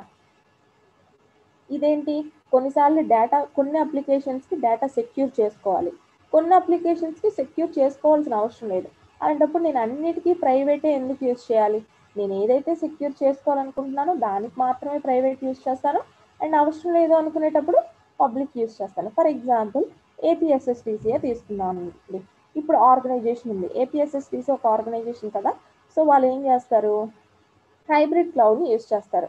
ఎందుకంటే సమ్ టైమ్స్ వాళ్ళు ఏదైనా లింక్స్ ప్రొవైడ్ చేశారనుకోండి, ఆ డేటాని ఎవరైనా చూడొచ్చు పబ్లిక్. ఇప్పుడు ఫర్ ఎగ్జాంపుల్ నేను క్లాస్ చెప్తున్నాను, ఈ క్లాస్ చెప్తున్నప్పుడు ఎవరైనా ఈ క్లాస్ని యూటిలైజ్ చేసుకోవచ్చు కదా, నేను ఒక లింక్ ప్రొవైడ్ చేస్తే చాలు, ఆ లింక్ యూజ్ చేసి ఎవరైనా ఆ క్లాస్ని అటెండ్ అవ్వచ్చు, అవునా.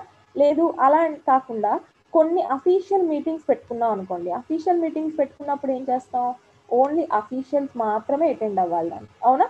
అలానే ఇప్పుడు మనం క్లాస్లో ఎందులో చెప్తున్నాం అండి, జూమ్ అకౌంట్లో చెప్తున్నాం కదా.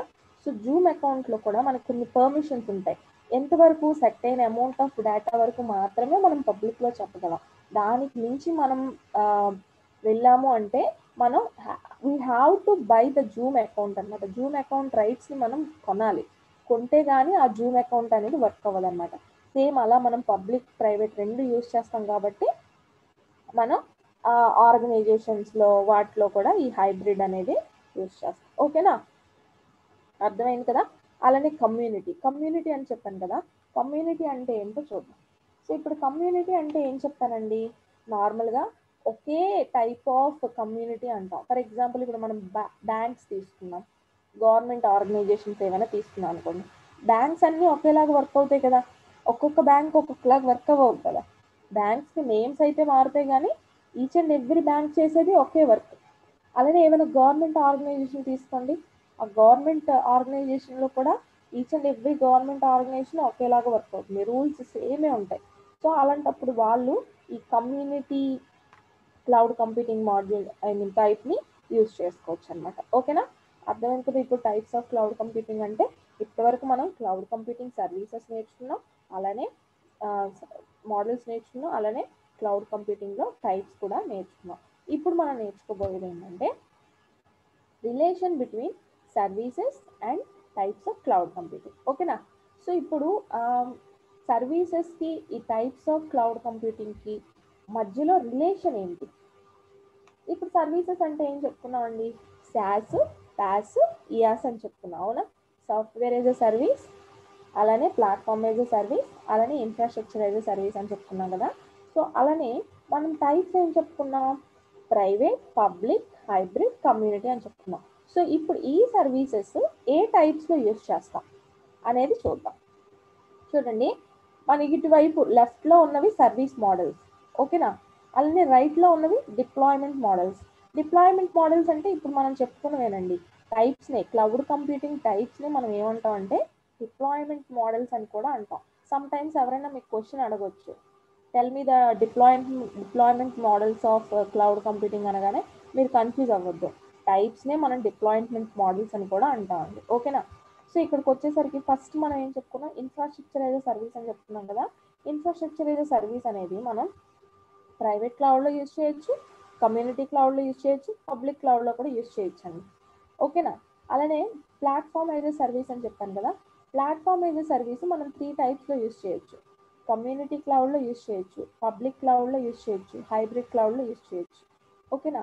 అలానే మళ్ళీ సాఫ్ట్వేర్ యాజ్ ఎ సర్వీస్ అని చెప్పాను కదా, ఈ సాఫ్ట్వేర్ యాజ్ ఎ సర్వీస్ గురించి చూద్దాం. సాఫ్ట్వేర్ యాజ్ ఎ సర్వీస్కి వచ్చేసరికి మనం దీన్ని 3 టైప్స్లో యూజ్ చేయొచ్చు అండి. అదేంటంటే ప్రైవేట్ క్లౌడ్, అలానే కమ్యూనిటీ క్లౌడ్, హైబ్రిడ్ క్లౌడ్. ఓకేనా. సో సాఫ్ట్వేర్ యాజ్ ఎ సర్వీస్కి వచ్చేసరికి పబ్లిక్ క్లౌడ్లో యూజ్ చేయట్లేదండి. ఎందుకు అంటే మనకి సాఫ్ట్వేర్ అనేది మ్యాక్సిమం ఏదైనా అప్లికేషన్ క్రియేట్ చేయాలన్నా, ఏదైనా వర్క్ చేయాలన్నా ఖచ్చితంగా సాఫ్ట్వేర్ అనేది మనకు చాలా ఇంపార్టెంట్ కదా. అది మనం ఒకవేళ పబ్లిక్ క్లౌడ్లో యూజ్ చేసాం అనుకోండి, అప్పుడు ఆటోమేటిక్గా నేను ఆల్రెడీ మీకు చెప్పాను, పబ్లిక్ అంటేనే ఎవరైనా యూజ్ చేయొచ్చు. ఎవరైనా యూజ్ చేయాలి అని అంటే ఎవరైనా దాన్ని యూటిలైజ్ చేసుకోవచ్చు. అలాంటప్పుడు మనకి సాఫ్ట్వేర్ థ్రెట్స్ జరిగే ఛాన్స్ ఉంటుంది. ఆ సాఫ్ట్వేర్ని వేరేగా యూటిలైజ్ చేసుకునే ఛాన్స్ ఉంటుంది. అందుకని ఆ సాఫ్ట్వేర్ని ఎవరు పడితే వాళ్ళు యూటిలైజ్ చేసుకొని దాన్ని ఇంకా ఇచ్చేసే కంటే పర్టికులర్గా హైబ్రిడ్ క్లౌడ్లోని, ప్రైవేట్ క్లౌడ్లోని, కమ్యూనిటీ క్లౌడ్లోనే మనకు అది ప్రొవైడ్ చేస్తారనమాట. ఓకేనా.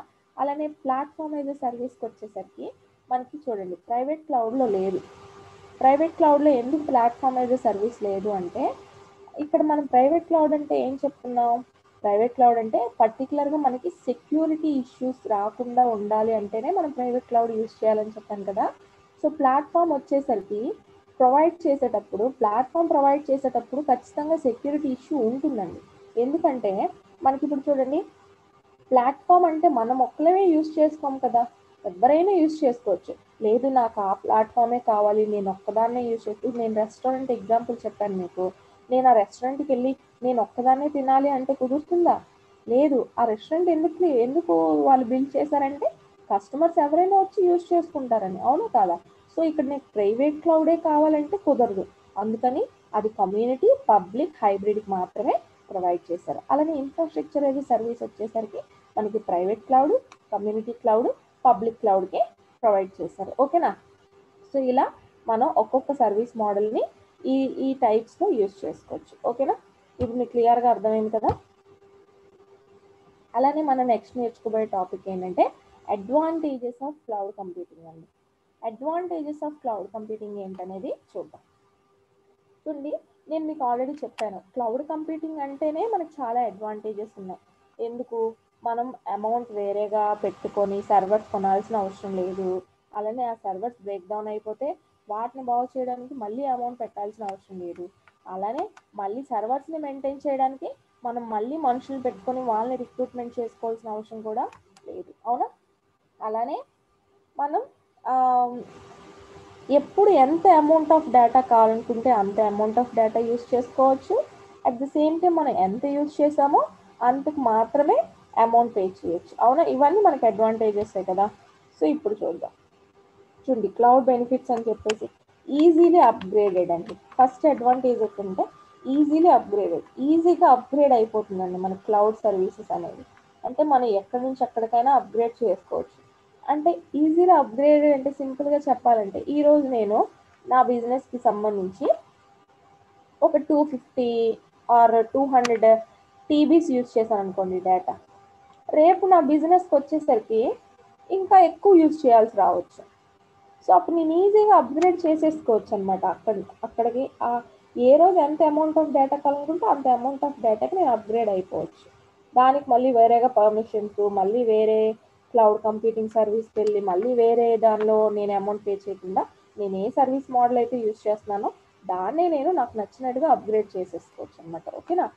ఇక్కడ చూడండి మళ్ళీ ప్రొడక్టివిటీ ఎనీవేర్ అంటే ఏంటి? మనం ఎక్కడైనా సరే ఆ ప్రోడక్ట్ని యూటిలైజ్ చేసుకోవచ్చు. ఓకేనా. అంటే దానికి సంబంధించిన సర్వీస్ మనకి ఎక్కడైనా దొరికేస్తుంది. ఓకేనా. ఇప్పుడు నేను మీకు ఆల్రెడీ స్టార్టింగ్ క్లాస్లో చెప్పాను చూడండి, మనకి కంప్లీట్గా కంట్రీలో అవైలబిలిటీ జోన్స్ ఉన్నాయని.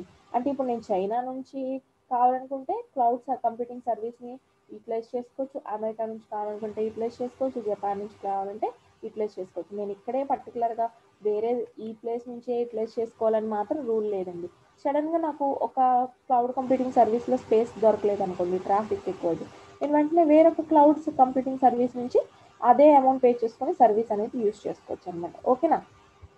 చూడండి ఇక్కడ ఆఫ్ సైట్ డేటా స్టోరేజ్ అంటే ఏంటంటే మనం వర్క్ చేస్తున్నదా కాకుండా మన బ్యాక్ ఎండ్లో డేటా అనేది స్టోర్ చేస్తుందండి. అంటే మనకి ఇప్పుడు స్పేస్ మీకు ఆల్రెడీ చెప్పాను, నా ల్యాప్టాప్లో స్పేస్ లేకపోతే నేను ఎక్కడ స్టోర్ చేసుకుంటాను అమౌంట్ ఆఫ్ డేటాని? అప్పుడు నేను ఎంత స్పేస్ కావాలనుకుంటే అంత స్పేస్ని రెంట్ తీసుకొని సర్వర్స్ని స్టోర్ చేసుకోవచ్చు అనమాట డేటాని. ఓకేనా. సో అలా మనకి ఆఫ్ సైట్లో డేటా అనేది స్టోర్ చేసుకునే యూజ్ కూడా క్లౌడ్ కంప్యూటింగ్ వల్ల ఉంది. అలానే ఇక్కడ చూడండి లోవర్ కాస్ట్ ఆఫ్ ఓనర్షిప్ మీకు ఆల్రెడీ చెప్పాను. ఫర్ ఎగ్జాంపుల్ నేనే క్లౌడ్ కంప్యూటింగ్ సర్వీస్ని యూజ్ చేసుకుంటున్నాను, నేను ఒక కంపెనీని స్టార్ట్ చేశాను, అప్పుడు నేనే కదా ఓనర్ అవుతాను. అప్పుడు ఓనర్షిప్కి లోవర్ కాస్ట్ అనమాట. లోవర్ కాస్ట్ నాకు చాలా తక్కువ కాస్ట్గా, అంటే తక్కువ పెట్టుబడితో ఎక్కువ లాభాలని నేను గెయిన్ చేసుకోవచ్చు. ఎందుకంటే నేను సర్వర్స్ కొనక్కర్లేదు, దానివల్ల నాకు చాలా ఖర్చు తగ్గుతుంది. మళ్ళీ వాటిని మెయింటైన్ చేయడానికి మ్యాన్ పవర్ని పెట్టక్కర్లేదు. సో అప్పుడు నాకు తక్కువ కాస్టే కదా పడుతుంది, అదొక అడ్వాంటేజ్. అలానే ఆల్వేస్ అప్ అండి. ఆల్వేస్ అప్ అంటే ఏంటంటే ఇప్పుడు మనం ఒక క్లౌడ్ కంప్యూటింగ్ సర్వీస్ని తీసుకున్నాం అనుకోండి, అది ఎప్పుడు కూడా దాని భూమి ఎప్పుడు అప్లోనే ఉంటుందండి. ఏ రోజు కూడా మనకి దానివల్ల అది పడిపోతుంది, మన బిజినెస్ ఏమైనా ఇదైపోతుంది అనడానికి లేదండి. ఎందుకంటే it is the combination of more number of servers. చాలా అమౌంట్ ఆఫ్ స్పేస్ అనేది మనకు ఉంటుంది, ఎంత వాడుకోవాలనుకుంటే అంత వాడుకోవచ్చు. అలానే చాలా అమౌంట్ ఆఫ్ డేటా ఉంటుంది, మనం ఎంత యూటిలైజ్ చేసుకోవాలనుకుంటే అంత యూటిలైజ్ చేసుకోవచ్చు అనమాట. Always it's up only, not down. ఓకేనా? అలానే డిసాస్టర్ రెసిస్టెంట్. డిసాస్టర్ రెసిస్టెన్స్ అంటే ఏంటండి, ఇప్పుడు మనం డిసాస్టర్ అని వేటిని అంటాం, ఏదైనా ఘోరం జరిగినప్పుడు దాన్ని డిసాస్టర్ అంటాం, అవునా కాదా?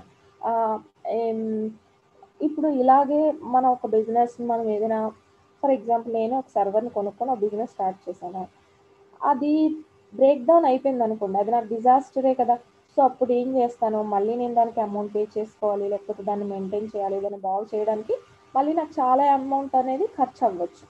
సో ఆ డిసాస్టర్ని మనం తట్టుకోవాల్సిన అవసరం లేకుండా బ్యాక్ ఎండ్లో అసిస్టెన్స్ అనేది అయిపోతుందండి. ఎందుకంటే ఆ సర్వర్స్ మనవి కాదు కదా, మనం జస్ట్ రెంట్కి యూజ్ చేస్తున్నాం. ఎవరైతే ఆ సర్వర్స్ పెట్టి క్లౌడ్ కంప్యూటింగ్ సర్వీసెస్ని ఆ డిసాస్టర్ రెసిస్టెన్స్ అంతా కూడా, ఓకేనా, వాళ్ళే మొత్తం మెయింటెనెన్స్ అంతా చూసుకుంటారు. మనం దానికోసం ఏం ఖర్చు పెట్టాల్సిన అవసరం అయితే లేదు. అదే చూడండి ఇక్కడ no IT maintenance cost. No IT maintenance cost అంటే ఇన్ఫర్మేషన్ టెక్నాలజీకి సంబంధించిన మెయింటెనెన్స్ కాస్ట్ కానీ ఏది కూడా మనం యూజ్ చేయాల్సిన అవసరం లేదు. మనకు అసలు పైసా కూడా దానికి సంబంధించి ఖర్చు అవ్వదు. మనం ఖర్చు పెట్టేదంతా మనం యూజ్ చేసే అప్లికేషన్స్కి, డేటాకి, స్పేస్కి మాత్రమే మనం రెంట్ పే చేస్తే సరిపోతుంది. These are the advantages of cloud computing. ఓకేనా? అర్థమైంది కదా? నెక్స్ట్ మనకున్నది ఏంటి అంటే disadvantages of cloud computing. Disadvantages of cloud computing అంటే ఏంటో చూద్దాం. ప్రతి దానికి మనం చెప్పుకున్నట్టుగా ఏదో ఒక సమ్ డిసడ్వాంటేజ్ అయితే ఉంటుంది కదా. So even we have disadvantages in cloud computing also. Those are internet connectivity. Sometimes ఏంటంటే I have already told you there is so much of customers using these సర్వర్స్లో. సో అప్పుడు మనకు ఆటోమేటిక్గా traffic అనేది ఎక్కువైపోతుంది. ట్రాఫిక్ అనేది ఎక్కువైనప్పుడు చూడండి ఇంటర్నెట్ కనెక్టివిటీ ప్రాబ్లం అనేది వస్తూ ఉంటుంది, అవునా కాదా? So for example if you want to write an exam, even if you want to write an exam, if it reaches 1000 customers, then ఆటోమేటిక్గా అది మనకి సర్వర్ అనేది బ్రేక్ డౌన్ అయిపోతుంది. Break down in the sense server down అయిపోయి మనకి చాలా స్లోగా open అవుతాయి చూడండి ఏ అప్లికేషన్స్ యూజ్ చేసినా, అవునా కాదా? అప్పుడు మనం చాలా పేషెన్స్గా దాన్ని ఓపెన్ చేస్తూ అలా బ్రౌజ్ అవుతూ ఉంటే మనం చెక్ చేసుకుంటూ ఓపెన్ చేసుకోవాలి. సో అదొక డ్రాబ్యాక్ అండి. అలాగే లోవర్ బ్యాండ్విడ్త్. కొన్నిసార్లు ఏంటంటే మనకి బ్యాండ్విడ్త్ లోగా ఉన్నప్పుడు మనకి క్లౌడ్ కంప్యూటింగ్ అనేది సపోర్ట్ చేయదండి. ఎవరికైతే బ్యాండ్విడ్త్ హై ఉంటుందో వాళ్ళకి మాత్రమే సపోర్ట్ చేస్తుంది అనమాట, ఓకేనా? సో అలానే ల్యాక్స్ ఆఫ్ సపోర్ట్. ఇప్పుడు చూడండి మనకి వన్స్ ఏదైనా ఇంటర్నెట్ కనెక్షన్ ప్రాబ్లం వచ్చింది అనుకోండి, వెంటనే మనకి దాన్ని చెక్ చేసి ఆన్సర్బుల్ అయ్యే సపోర్ట్ అయితే ఉండదు, అవునా కాదా? మనం చాలాసార్లు ఆ ఇష్యూ అనేది ఫేస్ చేస్తూ ఉంటాం. సో దానికి ఏంటంటే మళ్ళీ ఎక్కడైతే మెయిన్ సర్వర్ దగ్గర ఫాల్ట్ వచ్చిందో అక్కడ క్లియర్ చేస్తేనే మళ్ళీ మన దగ్గర క్లియర్ అవుతుంది. మధ్యలో ఇంకెక్కడైనా క్లియర్ చేస్తే క్లియర్ అయిపోతుంది అనేది అయితే ఉండదు, అవునా కాదా? అలానే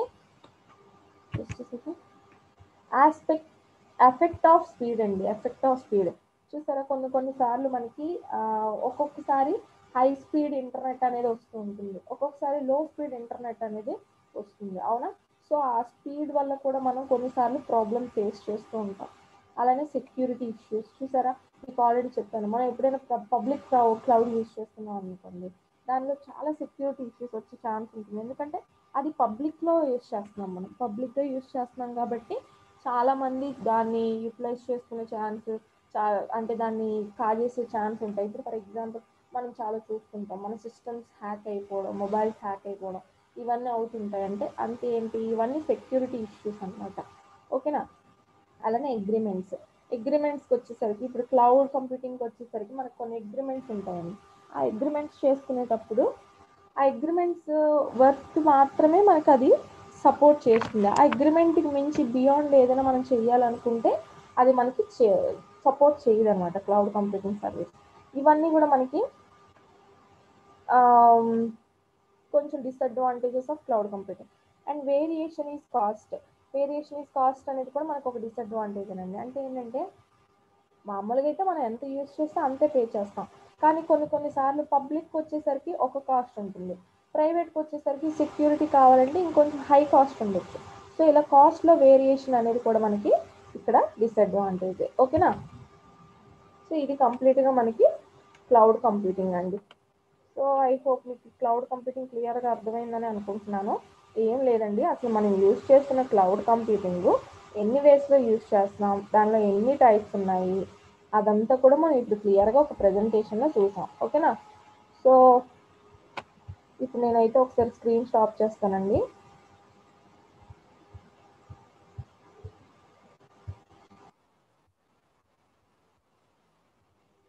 మీకు ఇప్పుడు నేను ఫీడ్బ్యాక్ ఫామ్ ఇస్తాను. Just wait for 1 minute.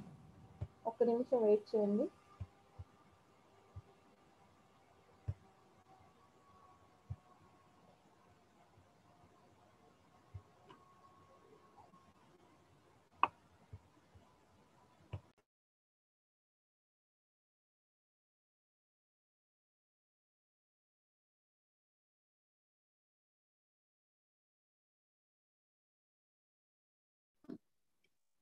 Okay, good afternoon everyone. Good afternoon everyone. మీ అందరికి లింక్ పెడుతున్నానండి. ఆ లింక్ కొంచెం చూసి మీరు ఫీడ్బ్యాక్ ఫామ్ ఫిల్ చేయండి ఈలోగా, మేడం వచ్చేలోగా.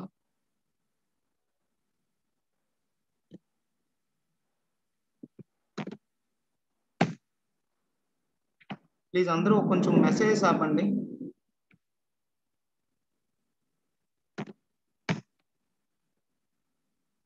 సో ఒకసారి పోస్ట్ చేశాను అమ్మ,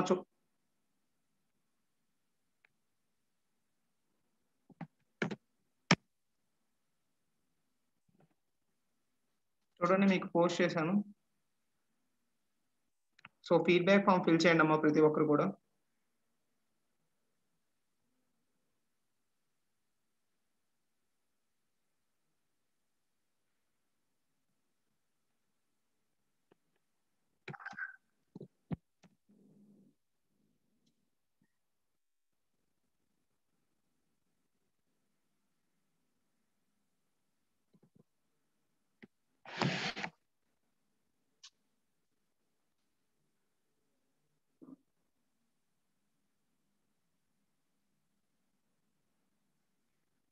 అండ్ మోర్ ఓవర్ మీరు కొంచెం, మాకు పైథాన్ క్లాస్ కూడా జరుగుతుందండి. నేను టెలిగ్రామ్ గ్రూప్లో ఆ లింక్ కూడా పెట్టాను పైథాన్ది. ఎవరైనా ఇంట్రెస్టెడ్ క్యాండిడేట్స్ ఉంటే పైథాన్ అటెండ్ అవ్వచ్చు. మీకు కావాలంటే వీడియోస్ మేము షేర్ చేస్తాం. ముందు జరిగిందే 6 క్లాసెస్ జరిగాయండి. ఆ 6 క్లాసెస్ వీడియోస్ కూడా మేము పోస్ట్ చేస్తాను గ్రూప్లో.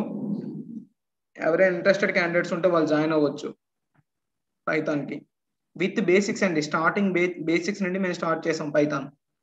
కొంతమంది ఇంట్రెస్టెడ్ క్యాండిడేట్స్ ఉన్నారు, వాళ్ళు అటెండ్ అవ్వచ్చు.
ఓకేనండి. ఐ హోప్ అందరూ కూడా ఫిల్ చేశారు.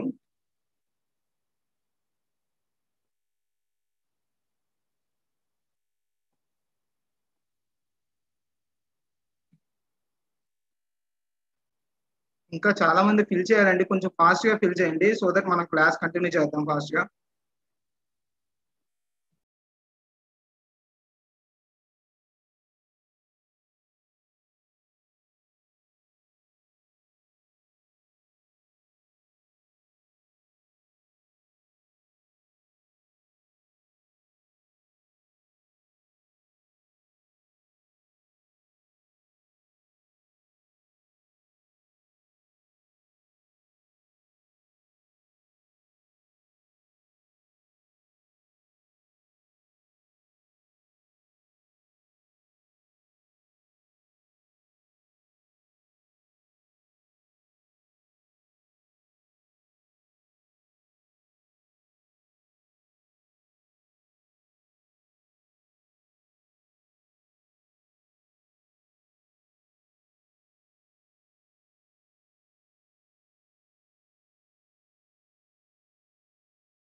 ఓకే, ఇప్పటి వరకు టోటల్ గా బేసిక్ ఆఫ్ కంప్యూటర్స్ మొత్తం కంప్లీట్ అయ్యిందండి.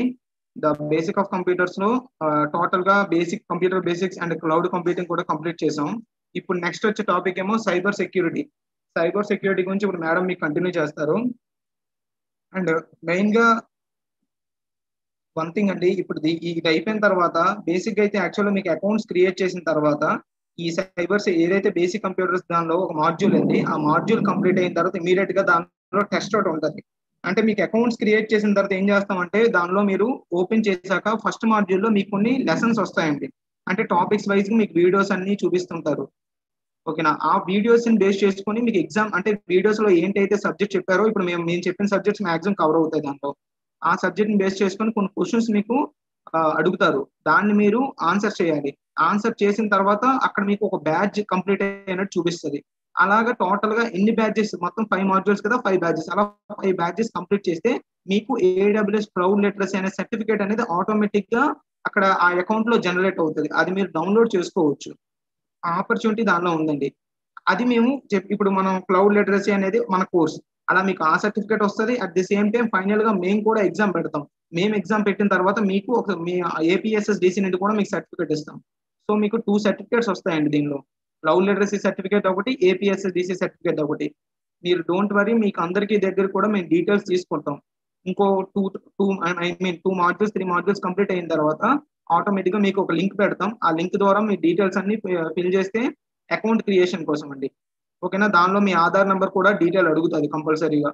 ఎందుకంటే AWS అకౌంట్ అనేది ఆ స్టూడెంట్ బేస్డ్ అకౌంట్ అండి క్లౌడ్ లిటరసీ అనేది. సో స్టూడెంట్ బేస్డ్ అకౌంట్ కాబట్టి మీకు దానిలో Aadhaar number details, college details అన్ని కూడా అడుగుతుంది కొన్ని. సో అవన్నీ కూడా మీరు ఫిల్ చేయాలి కంపల్సరీగా. ఎవరికైనా ఏమైనా డౌట్ ఉందా? డౌట్ ఉంటే ఎవరైనా మాట్లాడతాను అనుకుంటే మెసేజ్ చేయండి. ఎవరైనా మాట్లాడాలనుకుంటే మెసేజ్ చేయండి, మీకు అన్మ్యూట్ చేస్తాను.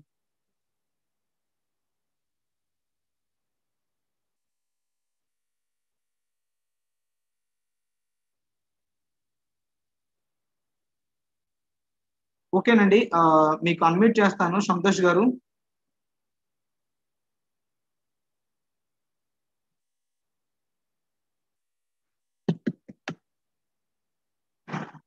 మీకు అన్మ్యూట్ చేశానండి సంతోష్ గారు, మీరు అన్మ్యూట్ చేసుకొని మీరు కూడా మాట్లాడచ్చు. Sir, how can we get two good certificates, sir? Afternoon అండి, చెప్పండి. Good afternoon, sir. How can we get two certificates, sir? మీకు అకౌంట్ ఒకటి క్రియేట్ చేస్తామని చెప్పాను కదండి, AWS అకౌంట్ అనేది. Yes, sir. ఆ అకౌంట్ క్రియేట్ చేసిన తర్వాత మీరు ఆ AWS క్లౌడ్ లిటరసీ అనే దానిలో మీరు ఎగ్జామ్ కంప్లీట్ చేయాలండి. Okay, sir. కంప్లీట్ చేశాక మీకు ఆటోమేటిక్ గా ఒక బ్యాడ్జ్ వస్తుందండి, cloud literacy, AWS cloud literacy complete చేశారని AWS వాళ్ళు ఇస్తారు. Okay, sir. అదొక మాడ్యూల్, అంటే ఒక 5 మన మాడ్యూల్స్ లో ఒక మాడ్యూల్ కంప్లీట్ అయినట్టు మీకు. Yes, sir. ఓకేనా? నెక్స్ట్ మేము కూడా ఫైనల్ ఎగ్జామ్ పెడతామండి, ఎగ్జామ్ పెట్టి దానికి సర్టిఫికేట్ ఇస్తామండి. Okay, sir. Okay, Okay, clear sir. అండి? Thank you, sir. Thank you, sir. Okay.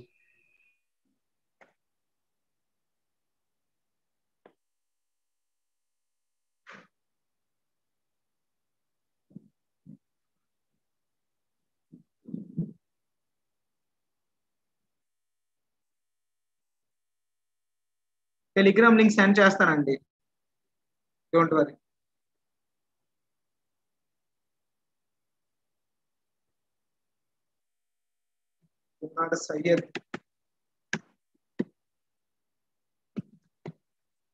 Syed గారు, మిమ్మల్ని అన్మ్యూట్ చేశానంటే మీరు కూడా అన్మ్యూట్ చేసుకుని మాట్లాడొచ్చు ఏమైనా డౌట్స్ ఉంటే. Hello sir, very good afternoon sir. Very good afternoon అండి, చెప్పండి. సార్, ఏదైతే ఇప్పుడు మనం క్లాసెస్ అయితే జరుగుతున్నాయి కదా, ఓ 5 or 10 minutes లో మా మేము బ్రేక్ తీసుకోవడం కానీ, ఏదైనా కనెక్షన్ ప్రాబ్లం వల్ల కానీ బ్రేక్ అవుతున్నప్పుడు క్లాస్ మరి వినాలనుకుంటే ఏమైనా ప్రాసెస్ ఉందా సార్? మీకు వీడియోస్ మీరు టెలిగ్రామ్ గ్రూప్ లో ఉంటే మేము వీడియో పోస్ట్ చేస్తామండి. మొన్న అంటే 2 days వీడియోస్ కొన్ని డిస్టర్బెన్స్ వల్ల ప్లే అవ్వలేదు, ఇకపైన అలా కాకుండా మేము ప్లే చేస్తామండి, డోంట్ వరీ. అండ్ ఇంకో విషయం ఏంటంటే యూట్యూబ్ లో లైవ్ అవుతున్నప్పుడు కూడా కొంతమంది అంటే మేము ఇక్కడ మేబీ రికార్డింగ్ పరచడం వల్ల దేని వల్ల అవుద్ది. సో డోంట్ వరీ, మేము ఇది ఏదైతే క్లాస్ కంటిన్యూ అవుతుందో క్లాస్ మొత్తం మేము యూట్యూబ్ లో అప్లోడ్ చేస్తాం, అది మీకు లింక్ పంపిస్తామండి మీరు టెలిగ్రామ్ గ్రూప్ లో ఉంటే. ఓకే సార్, టెలిగ్రామ్ అది ఛానల్ అది పెడతా సార్. జస్ట్ మినిట్ అండి. Okay sir, thank you sir.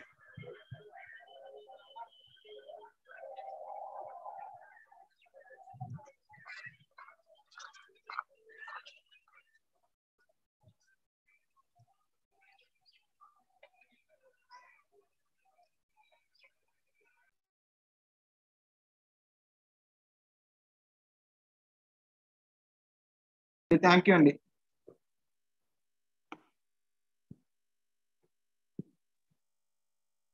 Shanmukha, Shanmukha గారు మీకు కూడా అన్మ్యూట్ చేశానండి, ఈ కంట. Sir, very good afternoon sir. Very good afternoon, చెప్పండి. సార్, యాక్చువల్లీ ఇప్పుడు మేము ఈ క్లౌడ్ లిటరసీ కోర్స్ చేస్తున్నాం కదా. After completing it can we placed in Amazon? Can we get placement in Amazon by this cloud literacy course? No అండి, అలా కాదు. వాళ్ళు డైరెక్ట్ ప్లేస్మెంట్ కాదండి, వాళ్ళకి అంటే వాళ్ళకి బేస్ చేసుకునే ఉంటారు కదండి కొంతమంది క్లయింట్స్, కంపెనీస్ ఉంటాయి కదా, ఆ కంపెనీస్ లో మీకు జాబ్ వస్తుందండి. అంటే వాళ్ళు మీకు మెయిల్ చేస్తారు, అంటే వాళ్ళు అంటే అన్ని కాదండి, మొత్తం మన AWS మొత్తం కంప్లీట్ అయితేనే, ఇంకా మీకు AWS మొత్తం కంప్లీట్ అవ్వలేదు కదండి. Okay sir, that's not the problem. నేను అడుగుతుంది ఏంటంటే ఇప్పుడు మేము ఇది నేర్చుకోవడం వల్ల బయట వేరే కంపెనీస్ లో కూడా అంటే మాకు ఛాన్స్ ఉంటుందా అని అడుగుతున్నాను సార్, అంతే ఇంకేం కాదు. అంటే మీరు దానికి ఏంటంటే ఇంకా టైం పడుతుందండి, వెంటనే కాదు. AWS క్లౌడ్ లిటరసీ తర్వాత ఆర్కిటెక్చర్ ఉంటుందండి, అలా కొన్ని ఉంటాయి AWS టాపిక్స్ అన్ని కూడా. మీకు అకౌంట్ క్రియేట్ చేస్తాం కదండి, క్రియేట్ చేసిన తర్వాత మీకు అర్థమవుతుందండి. దానిలో 4-5 AWS మీద AWS క్లౌడ్ లిటరసీ అనేది 1% అంటే కొంత పర్సెంటేజ్ అండి. మిగతా కూడా దానిలో కోర్సెస్ ఉన్నాయి AWS టోటల్లో. ఓకేనా, ఆర్కిటెక్చర్ అని, అండ్ ఎలా సర్వర్ ఎలా క్రియేట్ చేయాలి, డేటాబేస్ ఎలా లింక్ చేయాలి, అట్ ది సేమ్ టైం వేరే కంట్రీ నుండి ఎలా రిమోట్ గా మనం యాక్సెస్ చేయాలి, ఇవన్నీ కూడా దానిలో ఉంటాయండి టాపిక్స్. లెర్నింగ్ అని ఒక అకౌంట్ ఉంటుంది సార్, అది నేను ఆల్రెడీ ఉన్నది, అందుకే అంటే అది నేను ఎప్పుడు క్రియేట్ చేసుకున్నాను, అందుకే అడుగుతున్నాను అనమాట. అంటే ఎలాంటి ఆపర్చునిటీస్ ఉంటాయి మనం చేస్తే అని చెప్పేసి. Okay sir, thank you. అదేనమ్మా, ఓకేనండి. మీ డౌట్ క్లియర్ అయింది కదా? అయింది సార్, అయింది. థ్యాంక్ యూ అండి, thank you.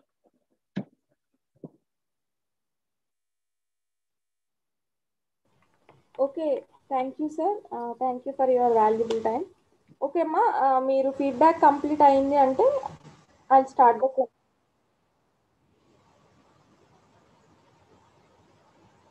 Okay, I will provide recorded sessions also, don't worry about that. Okay, I'll share my screen, just a second. 101 ఈ సెషన్స్ లో ఉండదమ్మా మీకు. 101 వచ్చేసరికి మనకి రిమైనింగ్ సెషన్స్ లో ఉంటుంది.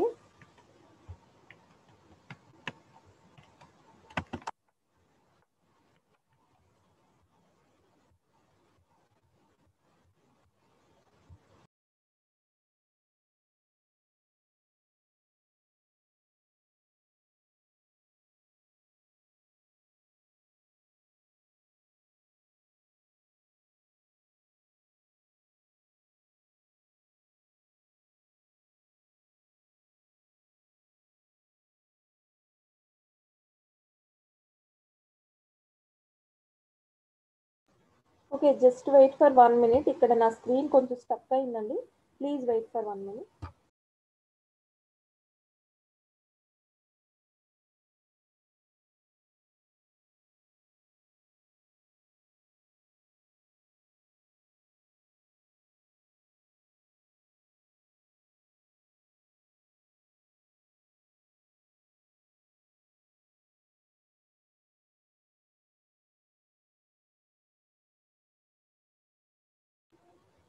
Okay, done. Okay, our next topic is cyber security. So ఇప్పటివరకు మనం ఏం చెప్పుకున్నాం అండి, what is cloud computing and how we use cloud computing service models and what are the types of cloud computing, everything అనేది మనం బ్రీఫ్గా discuss చేసుకున్నాం కదా.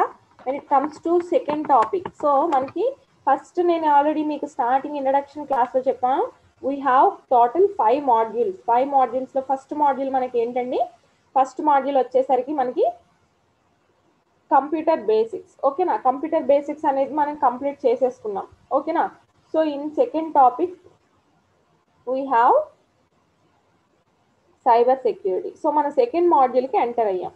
సో సైబర్ సెక్యూరిటీ యాక్చువల్గా పేరులోనే మనకి క్లియర్గా ఉంది చూడండి, సైబర్ సెక్యూరిటీ. సైబర్ సెక్యూరిటీ అంటే నెట్వర్కింగ్ సెక్యూరిటీ. ఇప్పుడు నార్మల్గా సమ్ టైమ్స్ మన మొబైల్స్ అవి హ్యాక్ అవుతూ ఉంటాయి, ఆర్ఎల్స్ మన ల్యాప్టాప్స్ హ్యాక్ అవుతూ ఉంటాయి, మన అకౌంట్స్ హ్యాక్ అవుతూ ఉంటాయి, మన బ్యాంక్ అకౌంట్స్ హ్యాక్ అవుతూ ఉంటాయి, నార్మల్ గూగుల్ అకౌంట్స్ హ్యాక్ అవుతూ ఉంటాయి.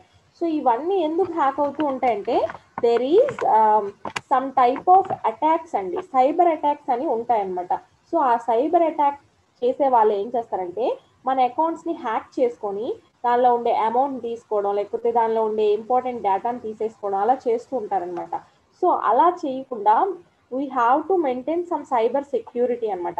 అసలు ఆ అటాక్స్ ఏంటి, వాటిని రెడ్యూస్ చేయడానికి మనం యూజ్ చేసే సెక్యూరిటీ మెథడ్స్ ఏంటి, ఈచ్ అండ్ ఎవ్రీ టాపిక్ గురించి మనం ఈ సైబర్ సెక్యూరిటీలో నేర్చుకుంటాం. ఓకేనా, so first of all what we have to learn is, just second I will share PPT. Okay, so first we have to learn what is cyber security. Cyber security అంటే ఏంటి అనేది first మనం నేర్చుకోవాలండి. So cyber security అంటే ఇప్పుడే మీకు చెప్పాను నేను. సో ఏం చెప్పాను, వాట్ ఈజ్ సైబర్ సెక్యూరిటీ అంటే ఏదైనా వాల్యుబుల్ ఇన్ఫర్మేషన్ని మన దగ్గర నుంచి ఎవరైనా తీసేసుకుంటే దాన్ని సైబర్ క్రైమ్ అంటాం, అవునా కాదా? సో అలాంటప్పుడు మన డేటాని మనం సెక్యూర్గా ఉంచుకోవాలి. దానికోసం మనం డిఫరెంట్ టైప్ ఆఫ్ మెథడ్స్ అనేవి యూజ్ చేస్తాం అనమాట. దాన్నే మనం సైబర్ సెక్యూరిటీ అని అంటాం. అంటే to protect are valuable data are amount are account details we can maintain some security measurements which is called cyber security అన్నమాట. ఓకేనా. And next types of cyber security అన్నారు. అంటే ఇప్పుడు ఆల్రెడీ నేను చెప్పాను how to reduce these type of attacks, how to prevent these type of attacks అనేది మనం different types of cyber సెక్యూరిటీని యూజ్ చేసి చేస్తాం. Those are types of cyber security. అందులో ఏ టైప్స్ ఉన్నాయి, అసలు ఏ టైప్ ఏ విధంగా యూజ్ అవుతుంది అనేది మనం నెక్స్ట్ నేర్చుకుంటాం. అలానే next we have types of cyber security. Types of cyber సెక్యూరిటీకి వచ్చేసరికి సైబర్ అటాక్స్. ఆల్రెడీ నేను చెప్పాను cyber security means to prevent the cyber attacks కదా. సో అసలు అలాంటి సైబర్ అటాక్స్ ఏంటనేది ఫస్ట్ మనం అయితే తెలుసుకోవాలి కదా. ఏ టైప్ ఆఫ్ అటాక్స్ యూజ్ చేసి మన డేటాని ఈజీగా మిగతా వాళ్ళు, అంటే ఇప్పుడు చూడండి సైబర్ అటాకర్స్ ఉంటారు కదా, హ్యాకర్స్ అంటాం వాళ్ళని. ఆ హ్యాకర్స్ అనేవాళ్ళు ఎలా మన డేటాని తీసేసుకుంటున్నారు, థెఫ్ట్ చేస్తున్నారు అనేది మనం నేర్చుకుంటాం. ఓకేనా. అలానే next how to prevent from the attacks. ఆ అటాక్స్ని మనం అసలు ఎలా ప్రివెంట్ చేసుకోవాలి, వాటి నుంచి ఎలా తప్పించుకోవాలి అనేది కూడా మనం నేర్చుకుంటాం. అలానే we have cyber security in cloud computing. ఇప్పటి వరకు మనం నేర్చుకుంటున్న టాపిక్ క్లౌడ్ కంప్యూటింగ్ కదా. సో ఆ క్లౌడ్ కంప్యూటింగ్లో సైబర్ సెక్యూరిటీకి ఎంతవరకు పాత్ర ఉంది, లైక్ ఎంతవరకు దాని బెనిఫిట్స్ ఉన్నాయి అనేది నేర్చుకుంటాం. అలానే మనం నేర్చుకోబోయేది ఏంటంటే జాబ్ ఆపర్చునిటీస్. సో ఇప్పుడు సైబర్ సెక్యూరిటీ కనుక మనం నేర్చుకుంటే మనకి ఎలాంటి టైప్ ఆఫ్ జాబ్ ఆపర్చునిటీస్ ఉంటాయి. ఓకేనా. కంప్లీట్గా సైబర్ సెక్యూరిటీ మీదే మనకు ఒక కోర్స్ కూడా ఉంటుందండి. ఆ కోర్స్ చేస్తే మనకి ఎలాంటి టైప్ ఆఫ్ జాబ్స్ వస్తాయి, ఎలా సెటిల్ అవ్వచ్చు అనేది కూడా మనం చూస్తాం. ఓకేనా. So first coming to what is cyber security. As I have already discussed, cyber security means there are some type of threats to our data, there are some types of attacks to our data. Okay na. So our official data, our unofficial data, our amount, our accounts, our passwords, everything is ఒక important థింగే కదండి. So అలాంటి ఏదైనా important థింగ్ని వేరే ఎవరైనా సరే దాన్ని hack చేసి తీసేయకుండా మనం ఒక సెక్యూరిటీ సిస్టమ్ యూజ్ చేస్తాం, which is called cyber security. దాన్ని సైబర్ అటాక్స్ అంటుంటాం కదా. ఆన్లైన్ అటాక్స్ని మనం సింపుల్గా సైబర్ అటాక్స్ అని కూడా అంటూ ఉంటాం. సో ఆ సైబర్ అటాక్స్ని మనం సెక్యూర్డ్గా ఉంచుకోవడాన్ని సైబర్ సెక్యూరిటీ అని అంటాం అనమాట. సో ఇప్పుడు చూడండి principles of cyber security. Principles of cyber security, అసలు సైబర్ సెక్యూరిటీ అంటే ఏంటి అని చెప్పాను కదా. సో దానికి మెయిన్ ఐడియాకి వచ్చేసరికి ఫర్ ఎగ్జాంపుల్ ఒక మన డేటా ఉందనుకోండి. ఫర్ ఎగ్జాంపుల్ మనందరం ఒక కంపెనీని రన్ చేస్తున్నాం. సో అందులో ద మోస్ట్ ఇంపార్టెంట్ డేటా ఉంది. సో ఆ డేటాని మనం సెక్యూర్ చేసుకోవాలా లేదా. సో అలా చేసుకునేటప్పుడు మన కంపెనీలో ఉండే ల్యాప్టాప్స్ అన్నిట్లో కూడా ఆ డేటా ఉంటుంది, ఆర్ఎల్స్ ఒక సింగిల్ సర్వర్లోనైనా కంప్లీట్ డేటా ఉంటుంది. ఆ సర్వర్లో మ్యాక్సిమం మనకి ఏమేమి ఉంటాయండి, హార్డ్వేర్ ఉంటుంది, ఓఎస్ కర్నల్ ఉంటుంది, ఆపరేటింగ్ సిస్టమ్ ఉంటుంది, అలానే సర్వీసెస్ అప్లికేషన్స్ ఉంటాయి కదా. సో వీటిలో మ్యాక్సిమం దేన్ని అటాక్ చేస్తారు అంటే hackers attack level below security parameters. అప్లికేషన్స్కి సర్వర్కి వచ్చేసరికి మనకి సెక్యూరిటీ పారామీటర్స్ ఉంటాయండి. When it comes to hardware, OS, operating system, ఇక్కడ మనకి సెక్యూరిటీ ఇష్యూస్ ఎక్కువ ఉండవు, అంటే సెక్యూరిటీ పారామీటర్స్ ఎక్కువ ఉండవు. కాబట్టి మెయిన్గా హ్యాకర్స్ అనే వాళ్ళు ఎక్కడ ఫోకస్ చేస్తారంటే ఎయిదర్ హార్డ్వేర్ దగ్గర కానీ లేదంటే ఓఎస్ దగ్గర కానీ వాళ్ళు ఫోకస్ చేసి మన డేటాని వాళ్ళు తీసేసుకుంటారనమాట దొంగతనంగా. సో దాన్నే మనం సైబర్ అటాక్ అంటాం. సో ఆ ప్రిన్సిపల్స్ ఆఫ్ సైబర్ సెక్యూరిటీకి వచ్చేసరికి మ్యాక్సిమం మనం ఏవైతే సెక్యూర్గా ఉంచుకోవాలంటే ఓఎస్ని, హార్డ్వేర్ని మ్యాక్సిమం సెక్యూర్గా ఉంచుకోవాలి. When it comes to types of cyber securities we have these types. Like first one is network security. So network security అంటే ఏంటండి, మ్యాక్సిమం చూడండి మనకి నెట్వర్క్ ఎక్కువగా యూస్ చేస్తూ ఉంటాం. అంటే ఏంటి, ఇప్పుడు మనం ఇంటర్నెట్లో ఏదైనా యూస్ చేస్తూ ఉండేటప్పుడు మనకి డైరెక్ట్గా నెట్వర్క్ సెక్యూరిటీ అనేది చాలా మెయిన్ అండి. నెట్వర్క్ సెక్యూరిటీ అంటే ఇప్పుడు ఆన్లైన్లో మనం యూస్ చేసే ఏదైనా, ఫర్ ఎగ్జాంపుల్ ఏదైనా వర్క్ చేస్తూ ఉన్నాం అనుకోండి, ఏదైనా వర్క్ చేస్తూ ఉండేటప్పుడు మనం ఆన్లైన్లోనే మ్యాక్సిమం వర్క్ చేస్తాం. మీకు ఆల్రెడీ నేను చెప్పాను మ్యాక్సిమం మనం ఏదైనా కానీ ఆన్లైన్లోనే చేస్తూ ఉంటామని. సో ఇప్పుడు ఆన్లైన్లో మనం యూజ్ చేసేటప్పుడు మన డేటాని ఎవరైనా అంటే మన పాస్వర్డ్స్ని తీసేసుకోవచ్చు, లేదంటే మన డేటాని తీసేసుకోవచ్చు. సో ఇదేంటంటే మ్యాక్సిమం మల్టిపుల్ టెక్నాలజీస్ యూస్ చేస్తుందండి. నెట్వర్క్ అంటే ఇప్పుడు మనం యూస్ చేసే సిస్టమ్ నుంచి ఏ డేటా కూడా బయటికి పోకుండా ఉండాలంటే మనం మ్యాక్సిమం యూస్ చేయాల్సిన సెక్యూరిటీ ఏంటంటే నెట్వర్క్ సెక్యూరిటీ అనమాట.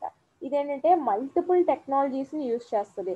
లైక్ చూడండి, డిఫరెంట్ సర్టెన్ రూల్స్ ఉంటాయన్నమాట. ఆ రూల్స్ని మనం మస్ట్ అండ్ షుడ్గా నెట్వర్క్ యూస్ చేసేటప్పుడు యూస్ చేయాలి. అంటే ఇప్పుడు మీరు ఏదైనా యాప్ ఓపెన్ చేస్తున్నారు అనుకోండి, there should be terms and conditions అనే ఆప్షన్ వస్తుంది చూసారు కదా, అవన్నీ ఏంటంటే నెట్వర్క్ సెక్యూరిటీస్ అనమాట. ఆ టర్మ్స్ అండ్ కండిషన్స్ మనం క్లిక్ చేస్తే ఆటోమేటిక్గా మన నెట్వర్క్ అనేది సెక్యూర్డ్గా ఉంటుంది. లేదు అని చెప్పి మనం ఇష్టం వచ్చినట్టుగా ఏ యాప్స్ కావాలంటే ఆ యాప్స్, ఏ పేజెస్ కావాలనుకుంటే ఆ పేజెస్ ఓపెన్ చేస్తూ వెళ్ళాం అనుకోండి, ఆటోమేటిక్గా మన సిస్టమ్ అనేది హ్యాక్ అయిపోయే ఛాన్స్ ఉంటుందన్నమాట. So these all are called network securities. Like చూడండి, ఇప్పుడు మనం ఏదైనా ఓపెన్ చేసినప్పుడు మన అకౌంట్ డీటెయిల్స్ అవి అడుగుతుంది, అవునా కాదా? సో అకౌంట్ డీటెయిల్స్ అడిగేటప్పుడు మనం it should be public or it should be private అని చెప్పి మనకి కొన్ని సెక్యూరిటీ గైడ్ లైన్స్ వస్తాయి. అప్పుడు మనం ఏం చేస్తాం, మనకి అవసరం లేదు, ప్రతి ఒక్కరికి మన అకౌంట్ డీటెయిల్స్ తెలియకూడదు అనుకునేటప్పుడు ప్రైవేట్ అనే ఆప్షన్ క్లిక్ చేస్తాం. ఇవన్నీ కూడా ఏంటి, నెట్వర్క్ సెక్యూరిటీస్ అన్నమాట. మనం ఏదైనా ఆన్లైన్లో వర్క్ చేసేటప్పుడు మనకి ఇవన్నీ అడుగుతుంది అనమాట. అలానే యాక్సెసిబిలిటీ కూడా అడుగుతూ ఉంటుంది కొన్నిసార్లు. అప్పుడు మనం యాక్సెసిబిలిటీని టిక్ మార్క్ చేస్తూ ఉంటాం. సో ఇవన్నీ కూడా మనం నెట్వర్క్ సెక్యూరిటీ కింద తీసుకుంటాం అనమాట. ఓకేనా?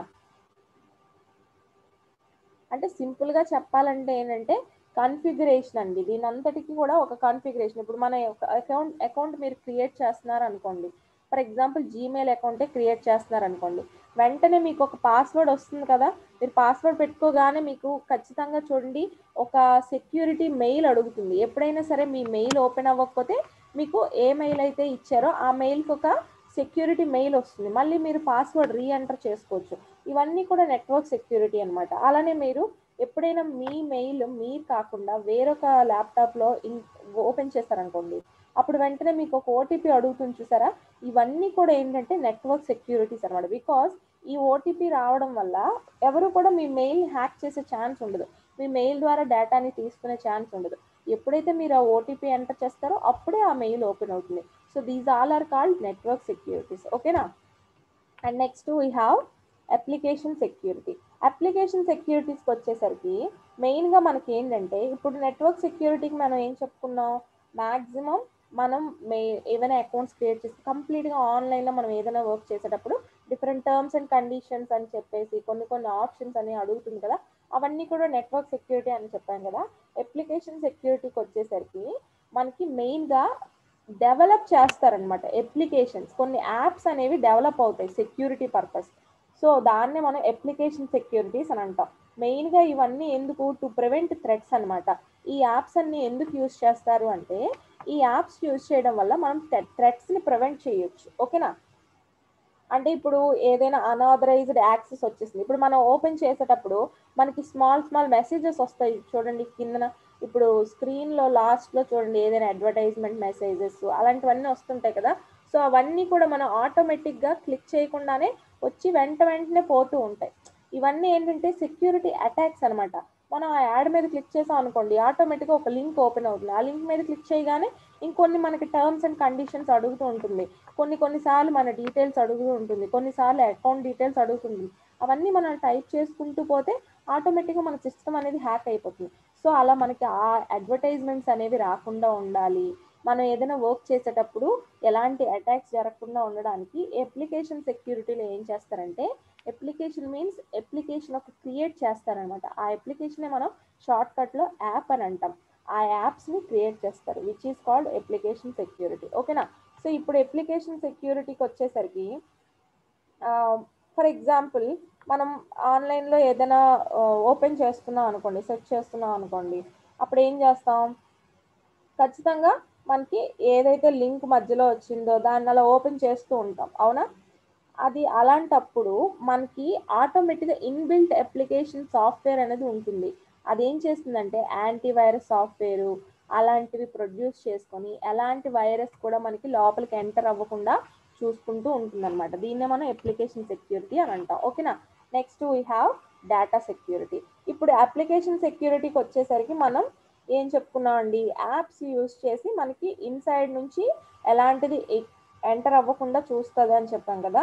When it comes to data security, మనం ఇప్పుడు చూడండి ఏదైనా వర్క్ చేసాము, ఫర్ ఎగ్జాంపుల్ నేను ఏదైనా వర్క్ చేస్తున్నాను, వర్క్ చేస్తున్నప్పుడు సడన్గా పవర్ పోతుందేమో నాకు భయం వేసింది.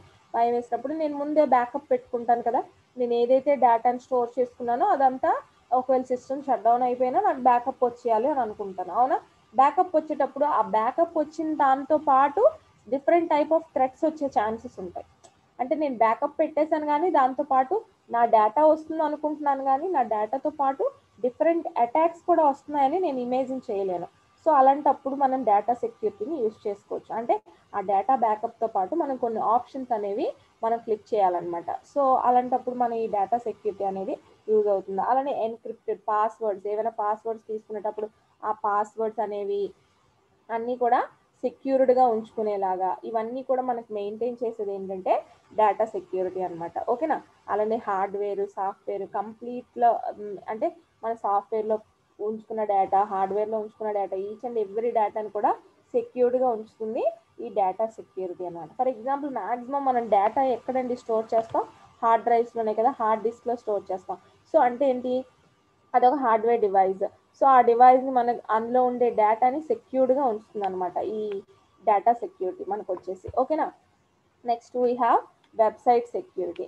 వెబ్సైట్ సెక్యూరిటీ అంటే అసలు వెబ్సైట్ అంటే ఏంటండి, మ్యాక్సిమం వెబ్సైట్ అంటే మనం యూజ్ చేసే ఇంటర్నెట్, అవునా కాదా. సో ఇప్పుడు ఈ ఇంటర్నెట్ ఎక్కడ యూజ్ చేస్తాం, మ్యాక్సిమం మనం వెబ్సైట్స్ అన్నీ కూడా డైలీ యూజ్ చేస్తూనే ఉంటాం, different type of websites use చేస్తూ ఉంటాం. ఇప్పుడు నేను ఆన్లైన్లో టికెట్స్ బుక్ చేయాలనుకోండి ఒక వెబ్సైట్ని ఓపెన్ చేస్తాను, లేదు ఫుడ్ ఆర్డర్ చేయాలంటే ఒక వెబ్సైట్ని ఓపెన్ చేస్తాను, ఇలా డిఫరెంట్ టైప్ ఆఫ్ వెబ్సైట్స్ని యూజ్ చేస్తాను కదా. అలా ఓపెన్ చేసినప్పుడు నాకు డిఫరెంట్ టైప్ ఆఫ్ థ్రెడ్స్ అనేవి ఎంటర్ అయిపోతూ ఉంటాయండి. ఎస్క్యూఎల్ ఇంజెక్షన్స్ అని, క్రాస్ సైట్ అని, లేకపోతే డైరెక్ట్ ఆబ్జెక్ట్స్ రూపంలో, ఇలా చాలా టైప్స్ ఆఫ్ అటాక్స్ అనేవి లోపలికి వచ్చేస్తూ ఉంటాయి అన్నమాట. సో అలా రాకుండా వెబ్సైట్ సెక్యూరిటీస్ అనేవి ఉంటాయి కొన్ని. సో ఆ వెబ్సైట్ సెక్యూరిటీస్ ఏంటంటే మ్యాక్సిమం మనం వెబ్సైట్స్ ఓపెన్ చేసేటప్పుడు మన డేటా అనేది స్టోర్ అవ్వకుండా మనకి దాన్ని కొంచెం ఒక రక్షణగా ఉంటుందన్నమాట. ఏంటంటే ఆఫ్ సైట్లో ఇప్పుడు చూడండి, మన ఏదైతే వెబ్సైట్ ఓపెన్ చేస్తామో దాని బ్యాక్ ఎండ్లో వర్క్ అంతా అవుతుందన్నమాట. ఆ వెబ్సైట్ ద్వారా ఎలాంటి రిస్క్ కూడా మనకు లేకుండా. అందుకనే కొన్ని సార్లు మనం యూజ్ చేసేటప్పుడు చూడండి, గూగుల్ యూజ్ చేస్తూ ఉంటాం, గూగుల్ కాకుండా ఇంకా ఏదైనా కావాలనుకుంటే మనం చూడండి మొజిల్లా ఫైర్ ఫాక్స్ యూజ్ చేస్తుంటాం, లేదు అనుకుంటే కొన్నిసార్లు మనం యూసీ బ్రౌజర్ యూజ్ చేస్తుంటాం. అంటే ఇందులో ఏది సెక్యూర్డ్ అయితే ఆ వెబ్సైట్ మనం మ్యాక్సిమం యూజ్ చేస్తూ ఉంటాం కదా. ఇవన్నీ కూడా వెబ్సైట్ సెక్యూరిటీస్ ఇన్బిల్ట్గా ఉండేవన్నమాట, ఓకేనా. అంటే మెయిన్గా ఏంటంటే ఇవి బ్యాకప్స్ని స్టోర్ చేయవండి. మనం ఏదైనా వెబ్సైట్ని యూజ్ చేసామంటే దానిలో బ్యాకప్ ఎప్పుడైతే స్టోర్ చేస్తాయో ఆటోమేటిక్గా దాంతోపాటు థ్రెట్ వచ్చే ఛాన్స్ ఉంటుంది. కాబట్టి మనం ఏదైనా వెబ్సైట్ ఓపెన్ చేస్తే ఆటోమేటిక్గా అది ఇన్బిల్ట్గానే అది అరైజ్ అయిపోతూ ఉంటుంది అనమాట. సో దట్ వేరే వాళ్ళు మళ్ళీ అదే వెబ్సైట్ ఓపెన్ చేసినప్పుడు మీ డేటాని వాళ్ళు స్టోర్ చేయకుండా అనమాట. ఇప్పుడు లైక్ కుకీస్ అలాంటివి ఎక్కువగా కూడా సపోర్ట్ చేయదు అనమాట ఈ వెబ్సైట్ సెక్యూరిటీ వచ్చేసరికి, ఓకేనా. అండ్ నెక్స్ట్ మనకు ఉన్నది ఏంటి, సో ఇప్పుడు నేను ఆల్రెడీ అప్లికేషన్ సెక్యూరిటీ అని చెప్పాను కదా. సో అవే ఇవి అప్లికేషన్ సెక్యూరిటీ అంటే ఏం చెప్పుకున్నామండి, అప్లికేషన్ సెక్యూరిటీ అంటే మెయిన్గా మనకి కొన్ని అప్లికేషన్స్ అనేవి క్రియేట్ చేసి ఉంటాయి. సో ఆ యాప్స్ అనేవి మనకి డైరెక్ట్గా మన డేటా అనేది థ్రెట్ అవ్వకుండా చూస్తాయి. అలానే నెట్వర్క్ సెక్యూరిటీకి వచ్చేసరికి మనకి యాంటీవైరస్ సాఫ్ట్వేర్స్ అవన్నీ మనం చూస్తూ ఉంటాం కదా. ఈ యాంటీవైరస్ సాఫ్ట్వేర్స్ అవన్నీ కూడా మనకి నెట్వర్క్ సెక్యూరిటీస్కి ఎగ్జాంపుల్ అండి. ఈ యాంటీవైరస్ సాఫ్ట్వేర్ లేదనుకోండి మనకి వైరస్ అనేది ఇంక్లూడ్ అయిపోతుంది కదా. సో అందుకని మనం డైరెక్ట్గా క్లిక్ చేయక్కర్లేదు యాంటీవైరస్ సాఫ్ట్వేర్ అని. మీరు అబ్జర్వ్ చేస్తే మనకి ఎవ్రీ వీక్ ఒకసారి 30 డేస్కి ఒకసారి మన సిస్టమ్స్లో యాంటీవైరస్ అనేది ఇన్బిల్ట్గా దాని వర్క్ అది చేసుకుంటూ పోయి ఏదైతే వైరస్ ఎంటర్ అయితే దాన్ని డైరెక్ట్గా డిలీట్ చేసేస్తూ ఉంటుంది కదా. సో దానికి మనకి ఎగ్జాంపుల్ నెట్వర్క్ సెక్యూరిటీ అనమాట, ఓకేనా. Next operational security. ఆపరేషనల్ సెక్యూరిటీకి వచ్చేసరికి ఇదేంటంటే మెయిన్గా ఆపరేషనల్ సెక్యూరిటీకి వచ్చేసరికి మెయిన్గా ఏంటంటే ఇది మేనేజర్స్. ఇప్పుడు ఒక కంపెనీ ఉందనుకోండి, ఆ కంపెనీకి సంబంధించిన కంప్లీట్ ఆపరేషన్స్ అంతా కూడా ఒక మేనేజర్ ఎలా చూస్తాడో అలానే ఈ ఆపరేషనల్ సెక్యూరిటీ కూడా కంప్లీట్ ఒక సర్టైన్, ఇప్పుడు నార్మల్గా ఎగ్జాంపుల్గా తీసుకుంటే మనం ఒక కంపెనీ అనుకున్నాం, అదే నెట్వర్కింగ్ టర్మ్కి వచ్చేసరికి ఒక జోన్ అనుకుందాం. ఒక జోన్కి సంబంధించిన కంప్లీట్ ఆపరేషన్స్ అంతా కూడా ఈ ఆపరేషనల్ సెక్యూరిటీ అనేది చూసుకుంటుంది అనమాట. అలా డిఫరెంట్ టైప్ ఆఫ్ జోన్స్గా, డిఫరెంట్ టైప్ ఆఫ్ గ్రూప్స్గా డివైడ్ అయ్యి different type of operational securities అనేవి ఉంటాయన్నమాట. ఓకేనా. Next information security. Information security అంటే ఏంటండి, మనం మెయిన్గా యూజ్ చేసే సెన్సిటివ్ ఇన్ఫర్మేషన్ ఏదైనా, లేకపోతే ప్రింటెడ్ డాక్యుమెంట్స్ ఏవైనా, ఎలక్ట్రానిక్ ఇన్ఫర్మేషన్ ఏదైనా కానీ అన్నీ కూడా మనకి సెక్యూర్డ్గా ఉంచుతుంది అనమాట. లైక్ ఇప్పుడు నార్మల్గా మనం ఒక ల్యాప్టాప్ తీసుకున్నాం అనుకోండి, దానిలో ఉండే ఈచ్ అండ్ ఎవ్రీ ఎక్విప్మెంట్ నుంచి కూడా మనకి ఎలాంటి థ్రెట్ రాకుండా ఇన్ఫర్మేషన్ సెక్యూరిటీ అనేది చూసుకుంటుంది. ఫర్ ఎగ్జాంపుల్ మనం ఏదైనా ఒక ఫైల్ని ఒక సిస్టమ్ నుంచి ఇంకొక సిస్టమ్కి సెండ్ చేస్తున్నాం అనుకోండి, సెండ్ చేసేటప్పుడు మధ్యలో వేరే థ్రెట్ ఏదైనా మధ్యలోకి రాకుండా అదంతా కూడా మనం ఇన్ఫర్మేషన్ సెక్యూరిటీ అనేది చూసుకుంటుంది. ఓకేనా. నెక్స్ట్ మీకు ఇప్పుడు సెక్యూరిటీస్ అంటే ఏంటో చూసాం, ఏ టైప్ ఆఫ్ సెక్యూరిటీస్ దేనివల్ల ఏది ఆపడానికి ట్రై చేస్తుంది అనేది చూసాం కదా. అలా కాకుండా అసలు అటాక్స్ అంటే ఏంటో అనేది చూద్దాం. అసలు ఫస్ట్ మనం ఇప్పుడు అటాక్స్ అంటున్నాం, డేటా అయితే థ్రెట్ అవుతుంది తీసేసుకుంటారు, ఎలాగోలాగో పోతుంది అనుకుంటున్నాం కదా. So A type of attacks use చేసి మన డేటాని తీసుకుంటారని చూద్దాం. చూడండి, దేర్ ఆర్ 2 టైప్స్ అనమాట. ఒకటి వెబ్ బేస్డ్ అటాక్స్ ఉంటుంది, ఇంకొకటి సిస్టమ్ బేస్డ్ అటాక్స్ ఉంటుంది. వెబ్ బేస్డ్ అంటే ఏంటి, కంప్లీట్గా ఆన్లైన్ బేస్డ్ అనమాట. మన నెట్ యూజ్ చేసినప్పుడు ఈ టైప్ ఆఫ్ అటాక్స్ ఉంటాయి. సిస్టమ్ బేస్డ్ అంటే కంప్లీట్గా మన సిస్టమ్కి సంబంధించిన ఏదైనా డేటాని వాళ్ళు కంప్లీట్గా తీసేసుకుంటారు. ఫర్ ఎగ్జాంపుల్ మన సిస్టమ్కి ఏమైనా పాస్వర్డ్స్ పెట్టుకున్నా అవన్నీ కూడా ట్రాక్ చేసి డేటాని తీసుకునే ఛాన్స్ అనేది ఉంటుందన్నమాట. ఓకేనా. సో ఇప్పుడు టైప్స్ ఆఫ్ అటాక్స్ ఏంటో చూద్దాం. చూడండి, మాల్వేర్ అంటే ఏంటంటే అదొక మాలిషియస్ సాఫ్ట్వేర్ అండి. ఇదేంటంటే కంప్లీట్గా వైరస్సే. సో మాలిషియస్ సాఫ్ట్వేర్ అంటే సింపుల్గా చెప్పాలంటే వైరస్. సో ఇది పోవడానికే కదా మన యాంటీ వైరస్, నెట్వర్క్ సెక్యూరిటీ అని చెప్పుకున్నాం. సో ఇలాంటి మాల్వేర్ కానీ ఏది అటాక్ అయినా కానీ ఆటోమేటిక్గా మనకి ఆ నెట్వర్క్ సెక్యూరిటీ అనేది ఇంప్లిమెంట్ అయ్యి మనకి ఈజీగా ఈ మాల్వేర్ అనేది అటాక్ అవ్వకుండా చూసుకుంటుందండి. సింపుల్గా చెప్పాలంటే మాల్వేర్ అంటే మనకి ఏదైనా మనం వర్క్ చేసేటప్పుడు మాలిషియస్ సాఫ్ట్వేర్ అంటాం. ఇది ఒక సాఫ్ట్వేర్ రూపంలో మనకి ఎంటర్ అయిపోతుంది అనమాట సిస్టంలో. ఓకేనా. అంటే దీనిలో వైరసెస్ ఉంటాయి, అలానే స్పైవేర్ ఉంటుంది. అంటే దొంగతనంగా ఎలాగోలాగా ఏదో ఒక అడ్వర్టైజ్ రూపంలోనో, లేకపోతే ఒక నోటిఫికేషన్ రూపంలోనో, లేదంటే ఒక లింక్ రూపంలోనో, ఏదో ఒక రూపంలో మనకి వైరస్ అనేది అటాక్ అయిపోవడాన్ని మనం మాల్వేర్ అని అంటాం అనమాట. సో నెట్వర్క్ సెక్యూరిటీ అందుకనే మనం యూజ్ చేస్తాం. యాంటీవైరస్ సాఫ్ట్వేర్స్ అన్ని యూజ్ చేస్తాం కదండి. ఎందుకు యూజ్ చేస్తామంటే ఇలా మనకి సెక్యూరిటీ అటాక్స్ రాకుండా మనం మాలిషియస్ సాఫ్ట్వేర్ అనేది రాకుండా మనం యాంటీవైరస్ సాఫ్ట్వేర్ అనేది యూజ్ చేస్తాం. ఓకేనా. నెక్స్ట్ మనకు ఉన్నది ఫిషింగ్ అటాక్స్ అండి. ఫిషింగ్ అటాక్స్ అంటే ఏంటంటే బేసిక్గా ఫిషింగ్ అంటే మనం ఏం చేస్తాం, మామూలుగా ఫిషింగ్ బయట అంటే ఏం చెప్పుకుంటాం, చేపలను పడతాం, అవునా కాదా. సో ఇలా వల వేసి గ్యాలం వేసి పడతా ఉంటాం చూడండి. సేమ్ ఫిషింగ్ అటాక్స్లో కూడా అంతే, మన సిస్టమ్స్ని గ్యాలం వేసి మరీను డైరెక్ట్గా అందులో ఉండే డేటా అంతటిని తీసేసుకుంటుంటారు అనమాట. ఇది కూడా ఒక రకమైన సైబర్ క్రైమే. ఇదేంటంటే మెయిన్గా ఇట్ టార్గెట్స్ బై ఈమెయిల్స్ అండి. సింపుల్గా చెప్పాలంటే ఈమెయిల్స్. మీరు ఎప్పుడైనా ఈమెయిల్ అకౌంట్స్ ఓపెన్ చేసేటప్పుడు మీకు ఒక నోటిఫికేషన్స్ వస్తూ ఉంటాయి చూసారా. ఆ నోటిఫికేషన్స్ కనుక మనం క్లిక్ చేసాం అనుకోండి, వెంటనే వాళ్ళు ఎంటర్ అయిపోతారు అనమాట. అంటే ఆ అటాక్స్ అనేవి వచ్చేసి మన డేటా అనేది స్టోర్ అయిపోతుంది. ఆర్ఎల్స్ మీరు మామూలుగా మెయిల్స్ కాకపోయినా కొన్నిసార్లు మొబైల్స్ చూస్తే మనకి కొన్ని మెసేజెస్ వస్తుంటాయి, లింక్స్ వస్తుంటాయి, ఏవో అన్నోన్ మెసేజెస్ వచ్చి లింక్స్ వస్తుంటాయి. ఆ లింక్ మీద మనం క్లిక్ చేసాం అనుకోండి, ఆటోమేటిక్గా మన డేటా అనేది స్టోర్ అయిపోతుంది అనమాట. మ్యాక్సిమం ఈ ఫిషింగ్ అటాక్స్ ఎక్కడ జరుగుతుంటాయంటే బ్యాంకింగ్ అకౌంట్స్, బ్యాంక్ అకౌంట్స్ వాటికి జరుగుతుంటాయి. మనం ఏదైనా క్లిక్ చేస్తాం ఆ లింక్, దానిలో ఏం అడుగుతారు, మనకి కార్డ్ నెంబర్ అలాంటివి అడుగుతుంటారు. వెంటనే మనం వెంటనే అందులో ఉన్న డేటా అంతా అమౌంట్ అంతా తీసేసుకుంటారు కదా.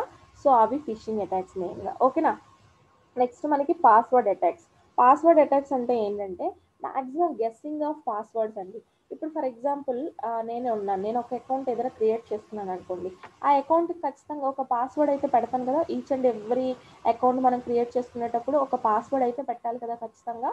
సో ఆ పాస్వర్డ్ పెట్టుకునేటప్పుడు కొన్ని గెస్సింగ్ పాస్వర్డ్స్ ఉంటాయన్నమాట. అంటే మ్యాక్సిమం మనం ఏం పెడతామో అనేది వాళ్ళు గెస్ చేసేస్తారు. ఐదర్ చాలామంది ఏం చేస్తారు, పెట్ నేమ్స్ పెట్టుకుంటారు, లేదంటే వాళ్ళకి బాగా ఇష్టమైన వాళ్ళ నేమ్స్ పెట్టుకుంటారు, లేదు అనుకుంటే మొబైల్ నెంబర్స్ పెట్టుకుంటారు మ్యాక్సిమం ఆ పాస్వర్డ్స్ లాగా. సో అవన్నీ కూడా వాళ్ళు గెస్ చేసేస్తారనమాట. గెస్ చేసేసి పాస్వర్డ్స్తో ఓపెన్ చేసేసుకొని మన అకౌంట్స్ని స్టోర్ చేస్తారు. వాటిని మనం ఏమంటాం అంటే పాస్వర్డ్ అటాక్స్ అంటాం. ఓకేనా. Next DDoS. DDoS అంటే ఏంటంటే మ్యాక్సిమం ఇప్పటివరకు మనం పాస్వర్డ్స్ని తీసేసుకుంటారు, లేదు అంటే డైరెక్ట్గా సాఫ్ట్వేర్ని ఇన్స్టాల్ చేసేస్తారు, లేదు అంటే మనకి నోటిఫికేషన్స్ అడ్వర్టైజ్మెంట్ రూపంలో లింక్స్ సెండ్ చేసి ఆ లింక్స్ ఓపెన్ చేస్తే అటాక్ చేస్తారని చెప్పుకున్నాం కదా. DDoSకి వచ్చేసరికి మనకి ఏంటంటే డిస్ట్రిబ్యూటెడ్ డీనియల్ ఆఫ్ సర్వీస్ అండి. డిస్ట్రిబ్యూటెడ్ డీనియల్ ఆఫ్ సర్వీస్ అంటే ఏంటంటే ఇది మెయిన్గా ఒకేసారి ఎక్కడైనా ట్రాఫిక్ ఎక్కువగా ఉందనుకోండి, ఇప్పుడు ఫర్ ఎగ్జాంపుల్ మనం మ్యాక్సిమం ఏదైనా వెబ్సైట్ ఓపెన్ చేసాం అనుకోండి, కొన్నిసార్లు ట్రాఫిక్ ఎక్కువగా ఉంటుంది చూసారా. అంటే ఏంటి, మ్యాక్సిమం నెంబర్ ఆఫ్ పీపుల్ అదే వెబ్సైట్ని ఓపెన్ చేశారనమాట, అప్పుడే ట్రాఫిక్ ఎక్కువగా ఉంటుంది అన్నట్టు, అవునా కాదా. అలాంటప్పుడు మ్యాక్సిమం ఈ DDoS అటాక్స్ అనేవి జరుగుతాయి. ఇదేంటంటే ఒకే IP పాస్వర్డ్ ఉంటుంది కదండి, ఒక్కొక్క ల్యాప్టాప్కి ఒక్కొక్క IP పాస్వర్డ్ ఉంటుంది, అవునా కాదా. సో ఇంటర్నెట్ ప్రోటోకాల్ అనే పాస్వర్డ్ ఉంటుంది కదా, IP అడ్రసెస్ యూజ్ చేసి మనం ఓపెన్ చేసిన వెబ్సైట్ ద్వారా మన IP అడ్రస్ని ఫైండ్ చేసేసి మన ల్యాప్టాప్లో ఉన్న డేటాని వాళ్ళు స్టోర్ చేసే ఛాన్స్ ఉంటుంది అనమాట. వీటినే DDoS అని అంటాం. అంటే ఏంటంటే డేటా డీనియల్ ఆఫ్ సర్వీసెస్ అంటాం వీటిని. ఎందుకు అంటే డిస్ట్రిబ్యూటెడ్ డీనియల్ అంటే ఒకేసారి మ్యాక్సిమం నెంబర్ ఆఫ్ డిస్ట్రిబ్యూటెడ్, అంటే ఇప్పుడు మ్యాక్సిమం నెంబర్ ఆఫ్ ల్యాప్టాప్స్ ఒకేసారి ఒకే వెబ్సైట్ కనెక్ట్ అయ్యాయనుకోండి, ఖచ్చితంగా డేటా అనేది డిస్ట్రిబ్యూట్ అవుతుంది కదా. అలాంటప్పుడు ఆ డిస్ట్రిబ్యూట్ అయిన డేటా దగ్గర నుంచి మన ల్యాప్టాప్ యొక్క IP అడ్రస్ని ఫైండ్ చేసేసి వాళ్ళు స్టోర్ చేసే ఛాన్స్ ఉంటుంది. అందుకని వీటిని distributed denial of services attacks అని అంటాం. అలానే next man in the middle attack అండి. మ్యాన్ ఇన్ ద మిడిల్ అంటే ఏంటి, మామూలుగా మనం పేరులో క్లియర్గా ఉంది చూడండి. మ్యాన్ ఇన్ ద మిడిల్ అంటే ఇప్పుడు మనం ఒక 2 పార్ట్నర్స్ ఏవైనా ట్రాన్సాక్షన్స్ చేసుకుంటున్నారు అనుకోండి. ఫర్ ఎగ్జాంపుల్ నేనే బిజినెస్ చేస్తున్నాను, నేను నా పార్ట్నర్కి ఏదైనా ట్రాన్సాక్షన్ చేస్తున్నాను, ఐదర్ అమౌంట్ అయినా ట్రాన్సాక్షన్ చేస్తున్నాను, లేదంటే డేటా అయినా ట్రాన్సాక్షన్ చేస్తున్నాను. మేమిద్దరం ట్రాన్సాక్షన్ చేసుకుంటున్నప్పుడు మధ్యలో ఒక మిడిల్ వ్యక్తి ఎంటర్ అయిపోతాడు అనమాట ఆ ట్రాన్సాక్షన్లోకి. ఎంటర్ అయిపోయి నేను నా పార్ట్నర్కి పంపించిన అమౌంట్ పార్ట్నర్కి వెళ్ళకుండా ఆయనకి వెళ్ళిపోతుంది, ఎవరైతే అటాకర్ వచ్చాడో తనకి వెళ్ళిపోతుంది అనమాట. That is called man in the middle attack. అంటే he comes in between of 2 transactions. అంటే 2 పార్ట్నర్స్ ఎవరైనా ట్రాన్సాక్షన్ చేసుకుంటుంటే he comes in between of those 2, okay, and stole the information. ఆ ఇన్ఫర్మేషన్ అనేది తీసేసుకుంటాడు. సో అందుకని దాన్ని ఏమంటాం అంటే man in the middle attack అని అంటాం. అలానే నెక్స్ట్ డ్రైవ్ బై డౌన్లోడ్ అంటే ఏంటంటే ఇప్పుడు మనం చాలా డౌన్లోడ్ చేసుకుంటూ ఉంటాం. ఇప్పుడు చూడండి చాలా మూవీస్ డౌన్లోడ్ చేసుకుంటూ ఉంటాం. ఒకప్పుడంటే డబ్బులు ఖర్చు పెట్టి సినిమా హాల్కి వెళ్ళి సినిమాలు చూసేవాళ్ళం, అవునా కాదా. ఇప్పుడు అందరూ అలవాటు పడిపోయాంగా ఆన్లైన్ మూవీస్కి ఆర్ఎల్స్ యాప్స్కి, లేదంటే సింపుల్గా మొబైల్లో డౌన్లోడ్ చేస్తే మనకి మూవీస్ డౌన్లోడ్ అయిపోతున్నాయి. సో సింపుల్గా మనం ఏం చేస్తాం, కష్టపడకుండా సింపుల్గా ఒక వెబ్సైట్ ఓపెన్ చేస్తాం, మూవీ డౌన్లోడ్ చేసేస్తాం. కానీ కొన్ని రోజుల తర్వాత అబ్జర్వ్ చేస్తే మీ మొబైల్ పని చేయదు, అవునా కాదా. So that is also one type of attack, drive by download. మనం ఏదైనా డౌన్లోడ్ చేసేటప్పుడు మన మొబైల్స్ హ్యాక్ అయ్యే ఛాన్స్ ఉంటుంది. అలానే మన మొబైల్లో ఇన్ఫర్మేషన్ అంతా వేరే వాళ్ళు తీసుకునే ఛాన్స్ ఉంటుంది, ఓకేనా. సో దీన్ని మనం డ్రైవ్ బై డౌన్లోడ్ అటాక్స్ అని అంటాం, ఓకేనా. ఇప్పుడు మీకు క్లియర్గా అర్థమైంది కదా ఒక్కొక్క టైప్ ఆఫ్ అటాక్ అనేది ఎలా ఉంటుందో. మాల్వేర్ అంటే సింపుల్గా మనకి సాఫ్ట్వేర్ అటాక్ అండి. సాఫ్ట్వేర్ని మన సిస్టంలోకి కానీ మన మొబైల్లోకి కానీ పంపించేసి మనకి అటాక్ చేస్తారు. అదే ఫిషింగ్కి వచ్చేసరికి సేమ్ ఎలా అయితే గ్యాలం వేసి చేపలు పడతామంటారో సేమ్ అలానే మన అకౌంట్స్ని వాళ్ళు ఫైండ్ చేసేస్తారు. లైక్ ఏదైనా నోటిఫికేషన్ ఇచ్చి, లేదంటే ఈమెయిల్ ద్వారా ఈమెయిల్ ఓపెన్ చేసేటప్పుడు ఏమైనా నోటిఫికేషన్స్ ఇచ్చి, లేదంటే మొబైల్కి ఏదైనా అంటే జస్ట్ ఒక రాయి వేస్తారనమాట. గ్యాలం వేయడం అంటాం చూసారా, వాళ్ళు ఏదైనా ఫేక్ మెసేజ్ పెట్టి ఈ లింక్ ఓపెన్ చేయండి, ఈ లింక్ ఓపెన్ చేయగానే మీరు ₹1,00,000 గెలుచుకున్నారు, ఈ లింక్ ఓపెన్ చేయండి మీకు ₹1,00,000 వస్తుంది అనగానే మనం ఏమనేసుకుంటాం, అబ్బా నేను ₹1,00,000 గెలిచేసాను అని చెప్పి ఓపెన్ చేస్తాం. తీరా చూస్తే మన అకౌంట్లో జీరో అనేది కనిపిస్తుంది. అంటే మన అకౌంట్లో ఉన్న అమౌంట్ అంతా వాళ్ళు తీసేసుకుంటారు అనమాట లింక్ ఓపెన్ చేయగానే. సో అంటే మనకు ఒక గ్యాలం వేసి వాళ్ళు మన డేటాని స్టోర్ చేసుకుంటారు అనమాట. నెక్స్ట్ పాస్వర్డ్ అటాక్స్కి వచ్చేసరికి ఇది క్రేజీ వెరీ ఇంటెలిజెంట్ అటాక్స్ అనమాట. ఏంటంటే మనం ఏ పాస్వర్డ్ పెడతామో కూడా వాళ్ళే గెస్ చేసిస్తారు. లైక్ ఇప్పుడు మన డైలీ లైఫ్లో మనం యూజ్ చేసే మొబైల్ నెంబర్స్ అన్నీ వాళ్ళు తెలుసుకొని ఆ మొబైల్స్ నెంబర్స్ ద్వారా, లేకపోతే మనం ఇంకేదైనా పాస్వర్డ్ యూజ్ చేస్తామా, మన నేమ్స్ అన్నీ తెలుసుకొని ఆ పాస్వర్డ్స్ అన్నీ ట్రై చేసి పాస్వర్డ్స్ ద్వారా మన అకౌంట్స్ ఓపెన్ చేసేసి దాని ద్వారా కూడా వాళ్ళు డేటాని స్టోర్ చేస్తారు. అలానే డిడిఓఎస్ అంటే డిస్ట్రిబ్యూటెడ్ డీనియల్ ఆఫ్ సర్వీసెస్ అని చెప్పాను కదా.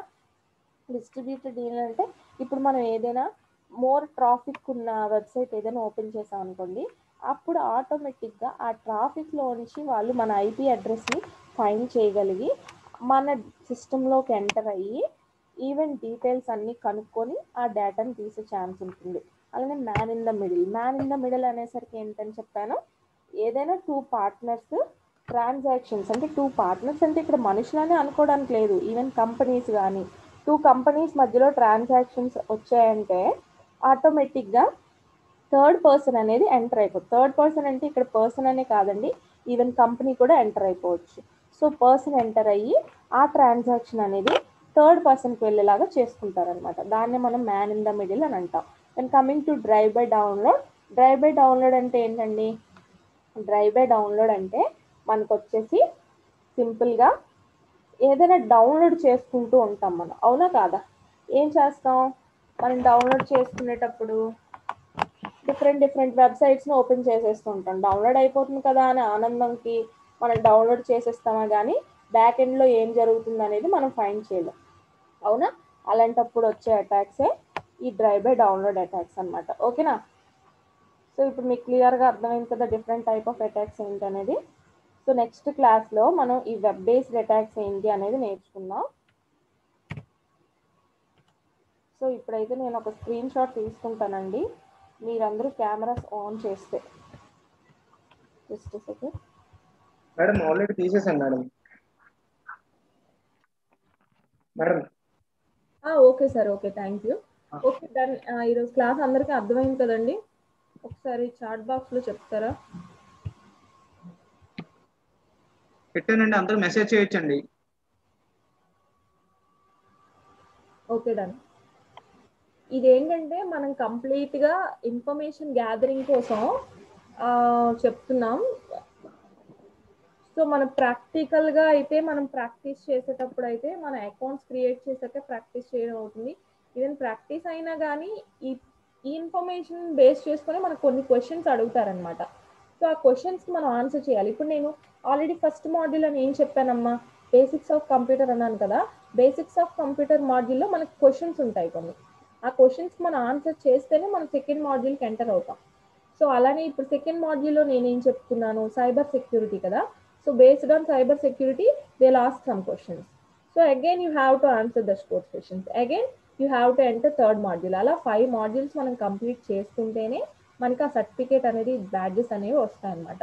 సో ఇందాక ఎవరో అడిగినట్టుగా సార్ ఏమైనా జాబ్ ఆపర్చునిటీస్ ఉంటాయా అంటే ప్రెసెంట్ ఇప్పుడు ఈ సెషన్స్ వల్ల అయితే ఉండవండి. మీరు కంప్లీట్గా ఏడబ్ల్యూఎస్ అకౌంట్ ఎవరైతే క్రియేట్ చేసుకొని కంప్లీట్గా AWS first not only cloud literacy మనకి 101 మాడ్యూల్ అని ఉంటుంది. అలానే ఏడబ్ల్యూఎస్లో మనకి 101 మాడ్యూల్ అయిపోయిన తర్వాత కంప్లీట్గా ఏడబ్ల్యూఎస్ సంబంధించిన ఈవెన్ EC2 ఇలా డిఫరెంట్ సర్వీసెస్ ఉంటాయండి. అవన్నీ కూడా మనం కంప్లీట్ చేసుకోవాలి. ఓకేనా? సో మీకు ఇంకా డెప్త్కి వెళ్ళే కొద్దీ నాకు తెలిసి ఈ సెషన్ అయిపోయాక ఆ సెషన్స్ కూడా మేము పెడతామండి. మ్యాక్సిమం 1 by 1 అలా కంటిన్యూ అవుతూ ఉంటాయి. ప్రజెంట్ ఈ సెషన్ అయితే మాత్రం only for the badges and certificates. ఓకేనా?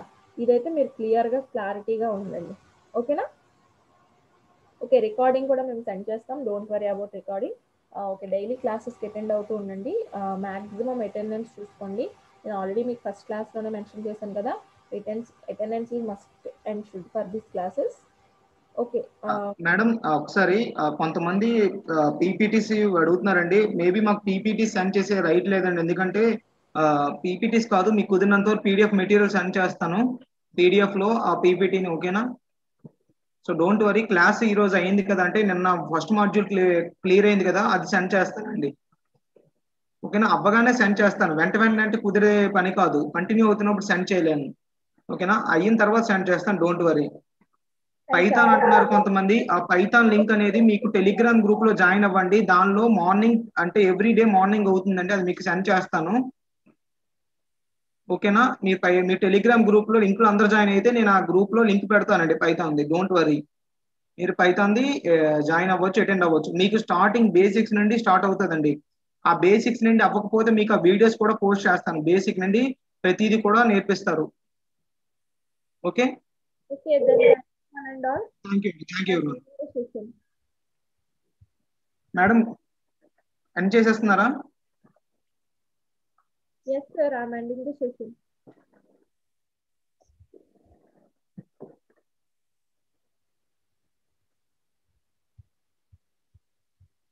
ఫీడ్బ్యాక్ చాలా మంది పెట్టట్లేదండి. ఫీడ్బ్యాక్ నేను లింక్ పెట్టేటప్పుడు కొంతమంది అవ్వడం లేదంటున్నారు. మీరు మొబైల్లో ట్రై చేయండి, వేరే మొబైల్లో ఏమైనా ఉంటే.